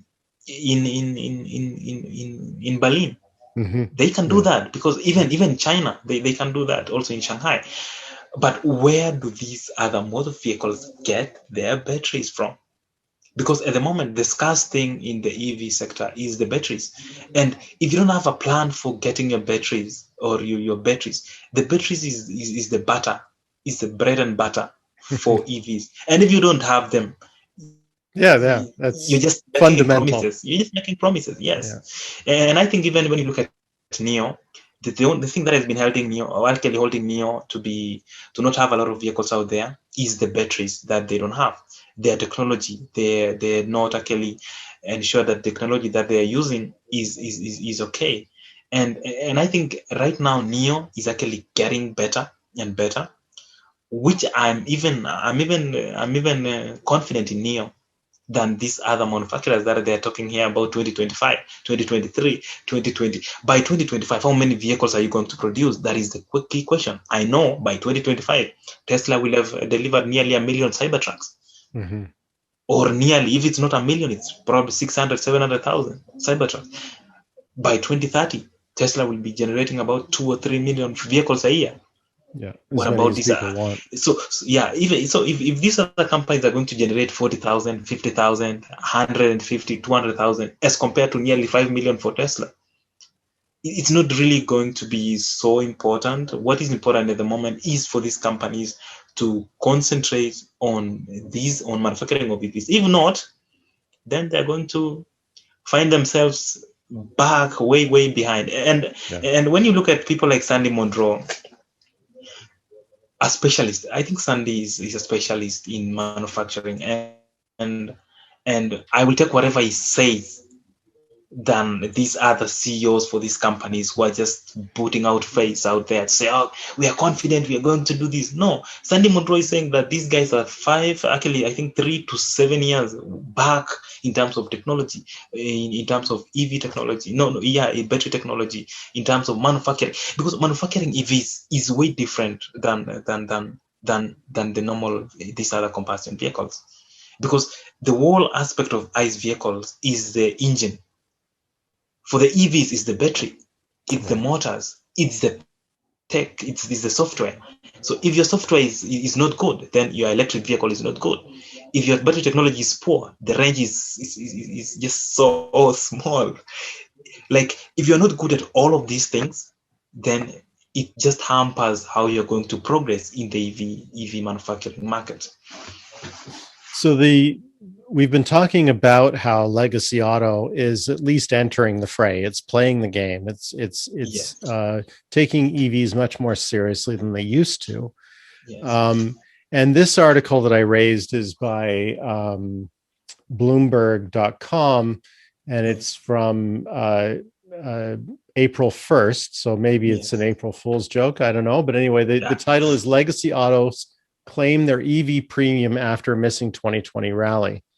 And my interpretation of this is they're looking at the needle moving on the piece of paper a little too closely. Yes. They're not looking at the trend. They're saying, well, for the last couple of weeks, legacy automakers have been going up and Tesla's been going down. And that may be true, but I think the trend is, I think there's something interesting here, and that is that the big three automakers in the US went up when they were more aggressive about EVs. So the investor community is rewarding. They do think that they're going to be able to claw their way out or chew their way out of the trap. They're showing some faith in their plans. So that's encouraging. Do you want to interpret what we're seeing here as well? As always, I think the investment community have been wrong on Tesla way many times. And I don't really think I care so much about what the investment community is saying as compared to what Tesla is doing. I think many people can see what Tesla is doing. And even these investment companies or investment guys or investment community, they're looking at what Tesla is doing versus what this other is doing. But most of them, they've gotten it wrong so many times that I'm like, okay, it's okay, guys. You can say whatever you're saying. You can reward Ford. You can reward for just announcing that they're going to manufacture this vehicle. That is just for announcing. And when you look at this article, like it's just a normal, like to me, a normal FUD article that people are just churning it out there, because just like these people, like Ford and GM, have gained like, I don't know, probably 4% or something. Not a huge amount. Yeah. Like Tesla over the past 1 or 2 years, how many percentages has it gained in terms of stock value? Like it's just normal FUD thing that they just churn out like just some graphs, put out some words, and hope that people can read this. But I think most investors or people who are investing in Tesla, they don't look into such news. Like personally, if I invest in Tesla, yes. Am I going to look into like any article from Bloomberg and say, okay, I'm going to invest in Tesla because of Bloomberg? Bloomberg has written that Tesla is the future, blah, blah, blah, blah. No, I'm going to do my own research and do this. And when you look at many people who invested in Tesla as Tesla shares, it's more like people are investing in Bitcoin, the crypto and stuff. People doing research themselves and not listening like, okay, why should I invest in this? Oh, Bloomberg has released an article. Yahoo Finance has released this article. No, it isn't. For me, it's mostly, this is just like the media are trying to play their game. And most of these ones, there's an article that I read a while back about how many news corporations are controlled by Wall Street companies or investment firms. Sure. And you find that most of these, like I don't have a problem with Bloomberg and stuff. They do their stuff and everything, but most of these firms or most of these companies, in my own perspective, and from that article that I read, is that most of them or most of these financial media stations, CNBC, which one, blah blah blah blah, Yahoo, Bloomberg, Financial Times, Economist, like most of them, there are people who are in Wall Street who have an interest in them, and that is just like it's just even the FUD that is going on Tesla, their technology. So even though Tesla has increased like in such percentages over the years, you can't see it here. They're saying, oh, that was 2020. We are in 2021, and these are gaining 4%. Tesla is losing 1%. Like, seriously? I will say the one observation in this article that really jumped out at me as being beyond dispute, right? Mm-hmm. What we have here, this is a quote from somebody, a securities analyst by the name of Joseph Osha. Yes. He said, what we have here is a market that has broadly accepted that vehicle electrification is going to occur, but is struggling to properly price that. I think that's true. I mean, we can say that some people have a vested interest or whatever, but generally speaking, people who invest money want to make money. But the problem with a company like Tesla is they're telling you they're going to make enormous amounts of money in the future. Whereas existing legacy autos can make an argument that we make money now. Not always, but that's the goal, right? They're not investing in the future so much, they're investing in today. And so how do you compare those two? And what's interesting is, as we've been talking about, Tesla is forcing legacy auto to invest in the future. And it's interesting to me to see, at least sometimes, it appears the investment community is supportive of that. So that's hopeful too, right? Because you need money to make money. You need money to make cars. We are running long. I promised you an hour and a half. So I'll just basically, this is another example of legacy auto coming out with a Tesla killer that doesn't kill Tesla at all.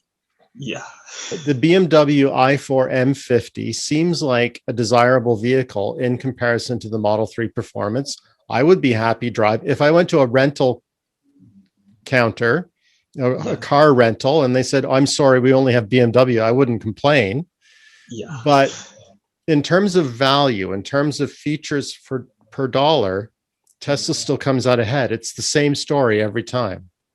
Every time. People just underappreciate what Tesla has done in terms of technology, and even like Tesla has made like electric vehicle just an ordinary thing, which is not. And people think that EV now is going to be Ford is going to have a F-150. Oh, BMW is now getting in. Oh, they're going to kill these guys. They're going to trash them. They're going to generate vehicles. They have experience in making vehicles. Like, they don't understand that the basis, the first principles of manufacturing these vehicles. How does first principles get into electric vehicle manufacturing as compared to ICE combustion vehicles? You can have technology like the ICE combustion. I think the German vehicles they're amazing vehicles. The German vehicles are amazing. They have amazing. They're amazing vehicles basically. But the thing about EVs is it's just a different thing altogether, and they're not motors. They are not engines anymore. These are better technology, software. That's it. Better technology, software, and self-driving. Simple. If you can't do that, then you're done. Tesla is in Silicon Valley, Fremont, while the other guys are in Berlin. Are you going to tell the software engineers in Silicon Valley to go to Berlin? I don't think even if you give them money, they're gonna come there for 1-2 years and then they're gone back to. Like, it's more than that. It's more than that. And these guys are realizing now that it's so tough to do this, and we would have done it even earlier. We would have gotten in earlier, but it's so unfortunate. And I just hope that these guys don't give up. They continue doing and making better vehicles, better EVs, and then probably they will have something in the next 5 to 10 years. So returning to the idea of the investment community and how they're reacting, we have an article here from CNBC.com, and it's also quite recent. It's only about 3 days old. And the title says it all. The market has already decided the winner of the electric vehicle race, Trader says. And within the body of the article, they're saying that Tesla's lofty valuation, 137 times forward price to earnings, speaks volumes about where investors are placing their bets as legacy auto manufacturers rush to develop their own EV projects. So there's, but they are making a bet that you and I endorsing this idea that Tesla will always have that will always be the more valuable company is based on the idea that they're eventually going to make profit based on larger volumes. And the future is all, as Yoda would say, always in motion is the future, right?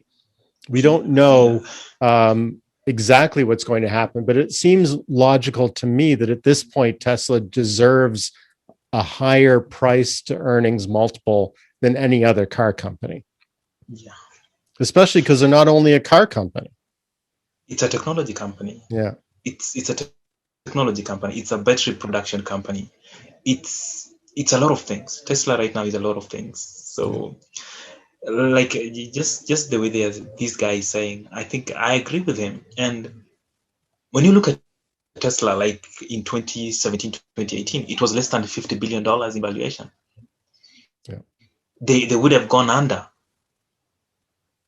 Like right now, Tesla can go for a loan and they are given loan up to probably, let's say 20 billion without any effect, you see, with that valuation. So I think the valuation, that the way people are valuing Tesla, they're valuing it at a future profitability that they're going to make, and the confidence they have in their technology. And the only thing that is limiting Tesla at the moment, and I'm not going to go away from it, is the companies that they have. The factories that they do have. Mm-hmm. If Tesla have 10 factories at the moment, if they have batteries to just get enough 10,000, actually they like 10 factories, then Tesla will be valued at nearly $2 trillion.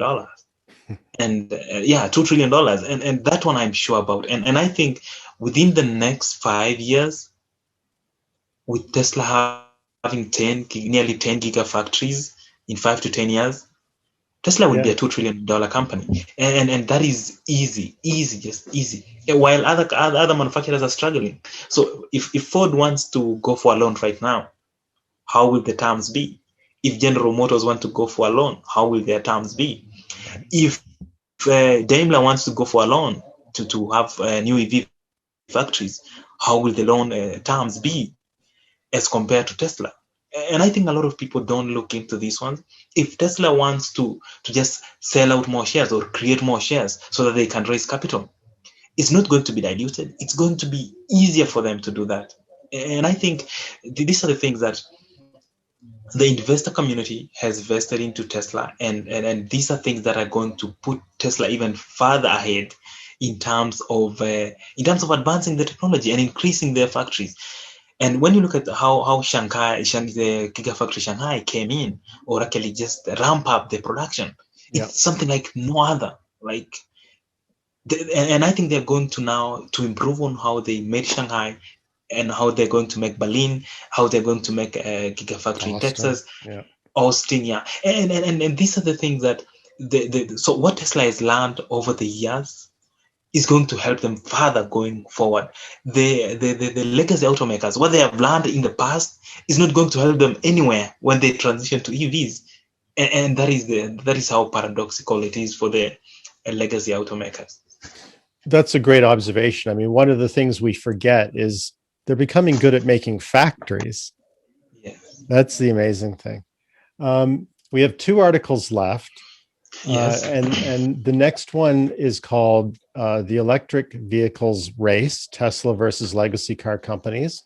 And this is in giginsights.com. And again, the address will be in the show notes.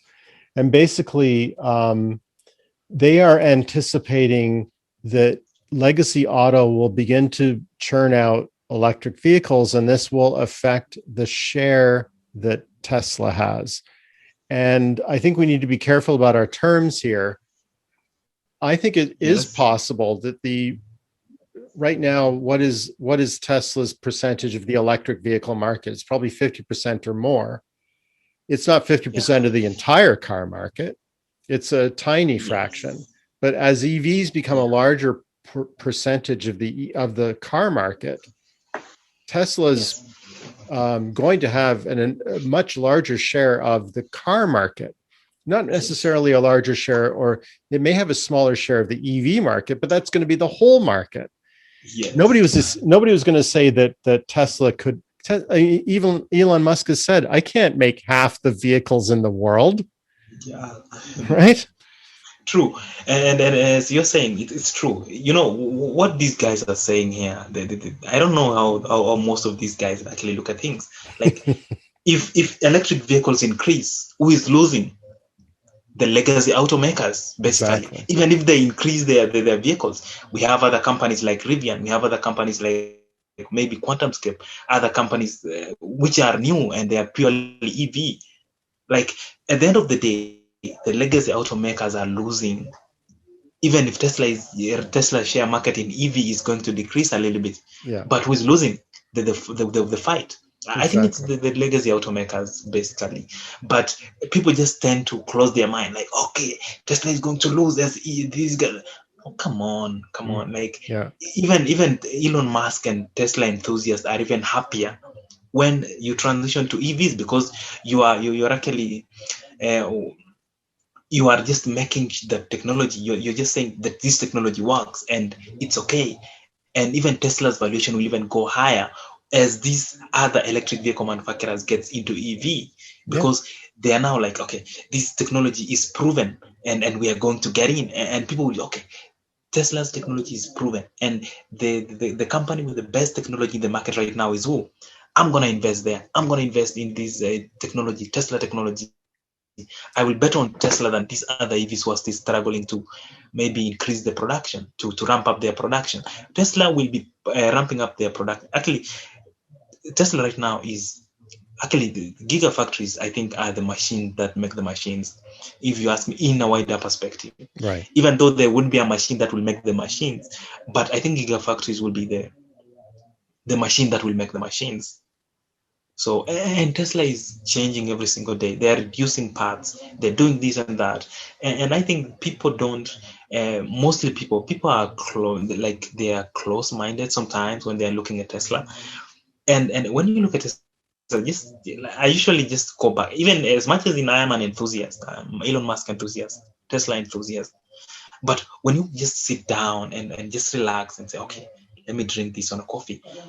Tesla is doing this. This other company is doing this. Okay, how are we going to go? How is this going? Like, it's just balancing of proportions. And if you balance the proportions, you will just see it clearly. But most people don't do that, and they will miss out the opportunity. They missed out the opportunity when it was Tesla was valued at 50 billion. It's now valued at 10x what it was valued in 2018 and 2009, early 2019. And they're still losing it. Tesla right now with nearly $600 billion valuation is even way cheaper of what it will be in the next 5 to 10 years. It will be like 5x what they are right now, in my thinking, in the next 10 years. And there's no better time to buy Tesla than the current valuation. Like 600 billion is okay. It's expensive. It's high, but what is coming? They are getting into India at the moment. Yes. And not just India. I'm sure they're going to increase their production for Europe. They're going to get into India. They're going to get into other countries in Southeastern Asia, and even Russia. I think they're going to get Russia in the next 3 years. And once you get into, like, when you look at Tesla right now, it's just a small portion. and it's getting bigger. But people don't sometimes look into this. They say, okay, it's so hard making these. No, it's just a matter of, and I think Elon Musk is saying that as much as in Elon time applies, Elon Musk always delivers. It doesn't matter, even if it gets three years later, but they will get there. India, they are scouting India right now for places to show off their vehicles and sell their vehicles. And it's getting better. He promised that it will be in India, and it's getting to India. So one of the other aspects in this article I wanted to touch on, and you raise, I think, an important point here, is that one of the things that Tesla's very good at is making factories. You can buy a Tesla and you don't know anything about how its factory works. Yeah. But here in the article, they're saying the disadvantage that Tesla has is the only one in the market. So all the big OEMs can afford to buy cars, tear them down, and learn from them. That's like saying, don't worry, you're losing the race, but you can copy the guy in front of you. Like, that's not, like, okay, great, but I'm guaranteed to lose if all I'm doing is copying the guy running in front of me. Like, but then they say something else that contradicts what you were talking about earlier. Yes. The other advantage for global OEMs is their ability to scale and reduce structural costs. That's the main reason VW, GM, and Daimler went to modular strategies in their battery packs versus Tesla's approach of one giant battery pack. That scalability will help OEMs be more flexible and come out with more models quicker than potentially what Tesla will be able to do. OEMs also have strong relationships in China. Well, they have a gigafactory in China, for one thing. And I don't think anybody can trust their relationship with China, right? You have to be careful. China can change the rules anytime they want. But the modularity is, I think, the reason Tesla went to a structural battery pack is to bring the price down, to bring the weight down, to bring down the complexity, to make it so that you get better range. The argument that we can have tiny battery packs is, I think, not a good one. Yeah. And also talking about relationship to China, or actually relationship the other OEMs have with China. Tesla, as I know right now, is the only company that is 100% owned by Tesla. Good point. The other OEMs are 50% owned or something. They co-own with China, with other companies in China. So when someone says the relationship in China, I even wonder, like, okay, what relationship are you even talking about? What Tesla does? Tesla is 100% owned by Tesla, while the other OEMs in China, they are 50% or less owned. So it just fascinates me sometimes when you look at what these people write. You're like, are they even thinking of what they are writing, or they just writing for the sake of writing? Yeah. I think sometimes you need to think critically before you write something. And if you write something that you don't and that you are not sure about, just leave it. And like, what relationship are you talking? Which strong relationship are you talking about? Because right now in China, any vehicle that is manufactured from Tesla Shanghai is sold immediately. These are hot cakes. Yeah. While other OEMs are struggling, doing marketing, doing this, doing PR, doing this and that, Tesla is not even struggling to sell its vehicles. And people is talking about strong relationship of OEMs in China. Like, seriously.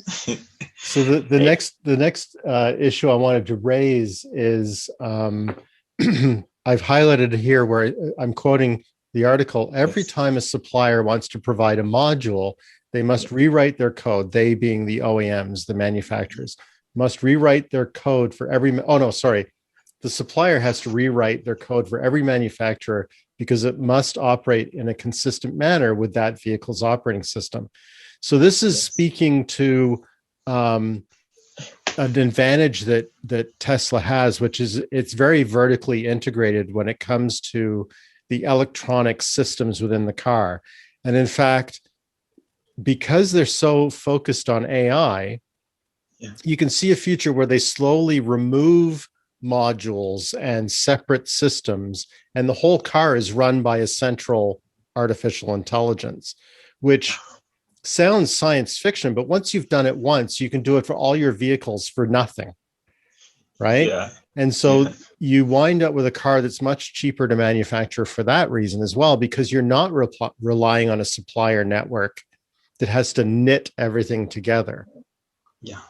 And I think it comes down to vertical integration. So if you're not vertically integrated when it comes to EVs, then it means you're going to have software technology, or your software is going to be so inconsistent and so problematic, so that you cannot actually change something that you think can help to improve the performance of your vehicle, because the supplier has to change their code and you have to depend on the suppliers to do this. And if they don't do it on time, then what are you going to do? You're going to lose it. And I think Tesla, from the word go, they knew this, that if we want to change something as quickly as possible, it's going to be okay if we are the one to do this. And if the suppliers are not going to do what we want, then we can do this in-house. And I think this one is pushing Tesla suppliers to innovate as quickly as Tesla is innovating. And if they are not, Tesla is going to do what? To go in-house and have theirs. Yeah. And I think that is one of the things that Tesla has helped Tesla in terms of bargaining power. It gives them the bargaining power that if you are not going to do this, then we are going to do this. So you look at Panasonic. So Panasonic was actually among the sole providers of manufacturers of batteries for Tesla. But once they started becoming problematic in Nevada, they went to China and say, okay, we are going to partner with CATL, Computer Amperex. Like they go to Panasonic and say, okay, if you're not going to change this, we're going to partner with this. And then the CATL also say, okay, we can also partner with this other company. So like at the end of the day, that one gives Tesla, okay, I think the way Tesla innovates and vertical integrations and the threat for vertically integrating nearly everything makes the suppliers wants to toe in line with the rate of innovation that Tesla is achieving. And people don't look at it in that perspective as a bargaining power. That being vertically integrated gives you a certain power over your suppliers, that if you can't do this, we can do it. And because Tesla right now, Tesla has capital at the moment. And if they want to do it something in-house, they're going to do it if it's cheaper. So the very last category of Tesla killer, and this is something that crossed my mind even 10 years ago, is Tesla is extremely good at lithium-ion batteries, the way they exist, the technology that exists today. They're good at integrating them. They're good at cooling them. They're good at getting power in and out. The vehicles are considered desirable because they have the battery pack low in the floor. So the car is very strong because the battery pack is strong. You hit from the side, you're safe. The car won't roll over because the weight is in the bottom. It corners flat because the weight is in the bottom. There are a lot of advantages that Tesla can lay claim to because of the existing technology that they're using. And one thing I've always been wary of is the possibility that a new electrical storage mechanism will come and just clean the table and say, we're going to just start all over again. And now Tesla has to start. Now they find themselves in a bit of a bear trap themselves. And the technology that is frequently coming up is solid state batteries. And Toyota is hoping to leapfrog Tesla. They've denied the importance of EVs until now. And they're saying, okay, well, we admit it's important, but we're not going to do what Tesla does. We're going to do our own thing. We're going to go straight to solid state batteries. First of all, do you think that that's a likely outcome? And if so, what happens to the EV competition after that? So I can't say that it's not possible, but if it doesn't, if it's going to happen in the next 10 years, then it's too late. Because by then, I think there are a lot of things that people don't look at. As Tesla improves it, I think in the next 10 years, Tesla's battery technology will not be something that is going to sell so much as compared to autonomous driving, as much as, and Tesla is not sitting down with the batteries. I think these are the things that Jeff Dunn, the collaboration between Tesla and Jeff Dunn's group, between Tesla and Jenny Ming, or yeah, I think someone, a lady called Jenny Ming. And these are the things that Tesla is doing. And Tesla is not like, okay, we are sitting back, we don't know anything about solid state battery. I think Elon Musk had actually talked about solid state battery and said, okay, this is okay, it can happen, but the advantages of lithium ion battery chemistry, the only thing that we need to change is lithium ion battery chemistry. And the changing of lithium ion battery chemistry to use other chemistry forms as compared to what is being used now is even better, or is even has enough enough power, or is greater than the solid state battery technology, that you don't know the advantages and the disadvantages at the moment. Lithium ion, you know the limitations and the advantages, or actually the upside of lithium ion battery, and you know the downside. And if you can improve on one thing, it's going to bring the strength up than as compared to the others. And I think, as much as in Toyota is just trying to save face because they messed up by just getting away from Tesla in 2013, 2014. And they're trying to save face, like, okay, no, we are in charge here. We're doing, no, within the next 10 years, Toyota, if they don't get into EVs, and they were also talking about hydrogen. So Toyota, I think, to me, is a confused auto manufacturer. They don't exactly know what they want, or their strategy in getting in. Are you going to go for solid state battery technology, lithium ion? You're going to go to hydrogen? Which are you going? Where is your sincerity here? Where do you stand? And I think it's out of that confusion of the three technologies that they're trying to achieve that is even confusing them more.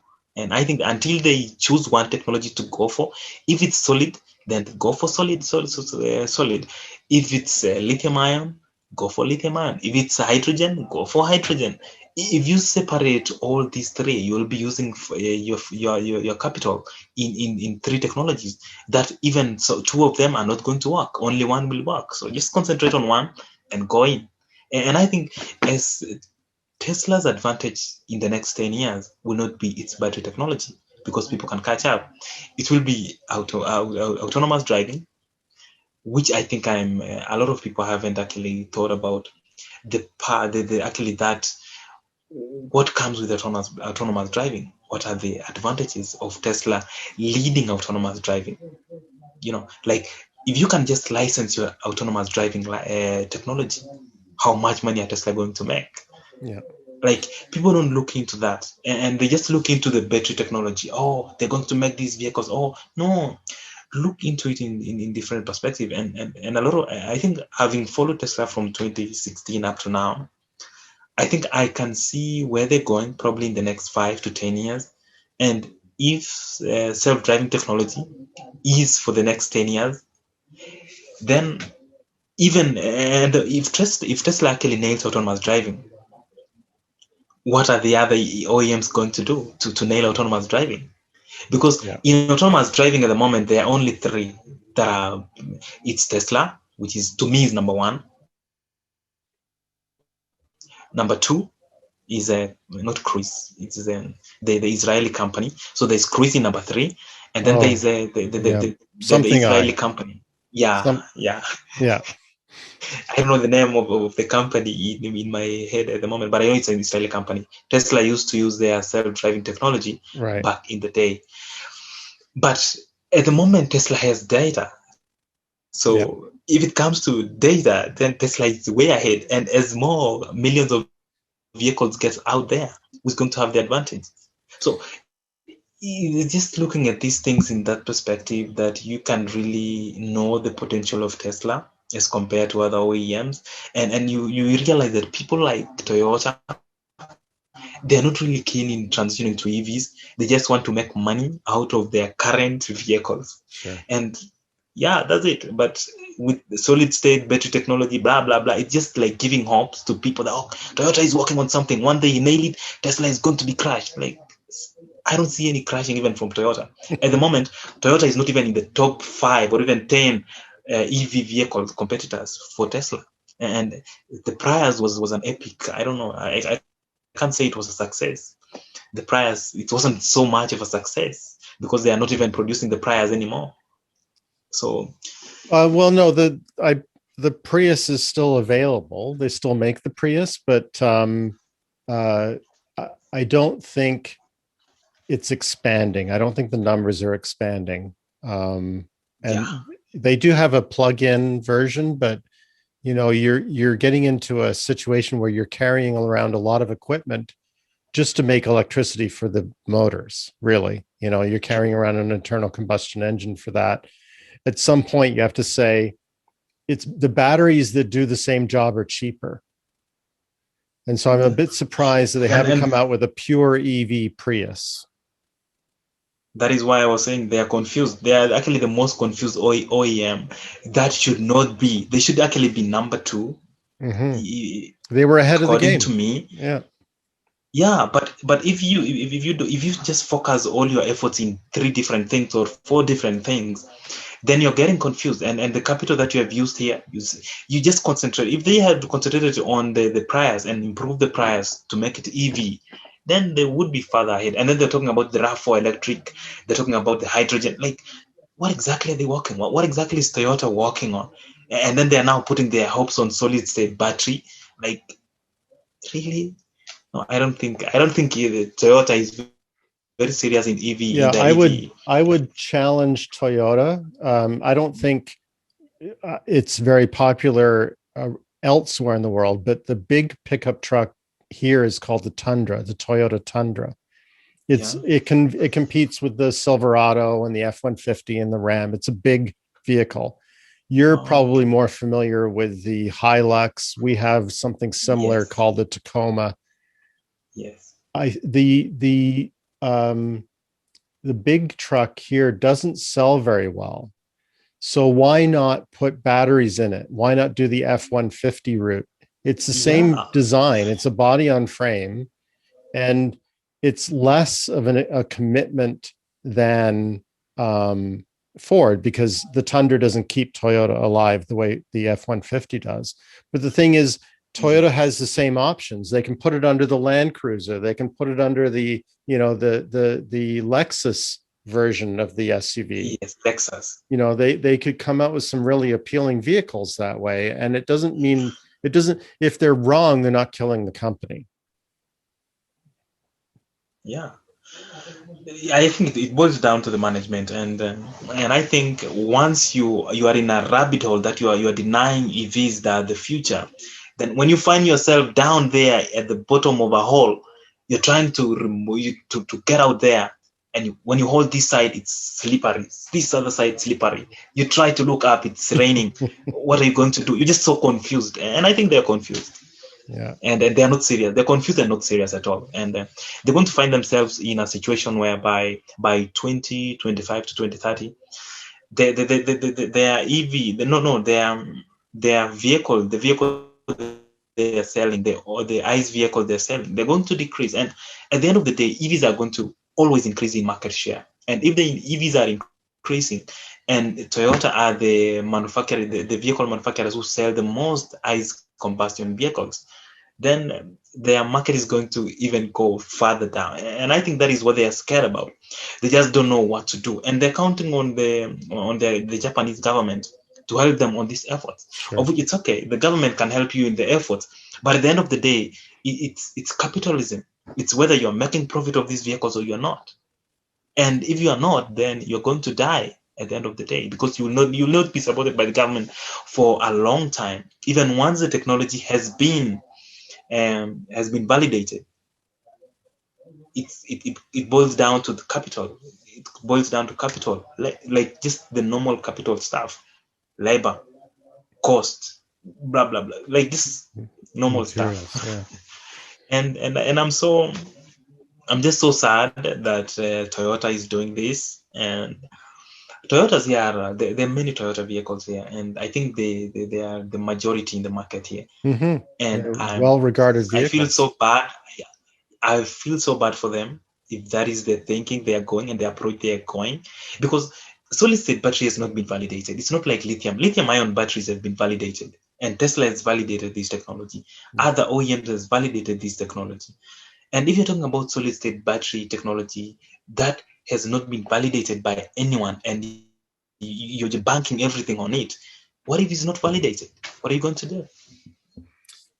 So in conclusion, I think we can agree that, first of all, the legacy automakers, as far as the world is concerned, the rest of us who, want to see EVs happen, welcome to the party. Seriously, we're glad that they're making the transition. I think that the near future is probably going, I don't know if you're familiar with the game musical chairs, but you have maybe 10 chairs and you play, and everybody's sitting in a chair, and you start the music and everybody has to run around the chairs, and they take one chair away. And when the music stops, everybody has to find a seat. Okay. And I think that we're going to have a game of musical chairs for the next 10 years as companies consolidate and some companies simply fail. But I think that the end game is going to be maybe a new big three, maybe a Japanese automaker, a German automaker, and Tesla. Because the even Ford, don't forget, Ford invented the production, or didn't invent it, but they were the first auto manufacturer to use the production line, serial production, and the moving production line. And they had a huge advantage, an enormous advantage over every other company. And yet they're just a regular car company now. There is a time when Tesla will just be a regular car company, I think. But until then, the other companies are going to go through an awful time. Yeah, true. And Tesla, if I'm not wrong, and Elon Musk has said this, that even if Tesla is going to fail and it has transitioned the world to electric vehicles, it would be a win. Yes. Because that was the vision from the word go. And other OEMs, for them, it's a do or die. And even if they consolidate, they need to consolidate. Like when you look at how it is right now, like the Fiat combined with Chrysler, and then now they've combined to be Stellantis in Japan. And I think Toyota, these other companies, Toyota, Subaru, Suzuki, most of the Japanese companies, in my knowledge and what I know, is they invest in each other in each other's technology and company. So if one of them fails, then expect actually what we call, the way you were saying, the other companies to shake. And when we shake at this particular time of transitioning to EVs, you're gonna fail. And I wish the best to the other OEM, because I think the more they nail the EV technology, the better for everyone. And if they don't nail it, then so bad for them, because it is something, the train has left the station and there's no coming back. And if they don't, it's up to them. If they do, even better for all of us. And even if Tesla in the next 20-30 years is not up there where it is at the moment, we will be happy people, because the world will be a better place than the way we are at the moment. That's a perfect place to end the show. A very hopeful note. Thank you so much, Erastus, for being on the show. I appreciate it. Thanks so much, Tim. Always a pleasure. And see you soon. Probably. Me too. My guest today was Erastus Kipkirui Laboso. Erastus's LinkedIn address will be in the show notes. My name is Tim Hampton, and you can reach me at tim@leadlikeelon.com. Please subscribe and join me for the next show on how to lead like Elon.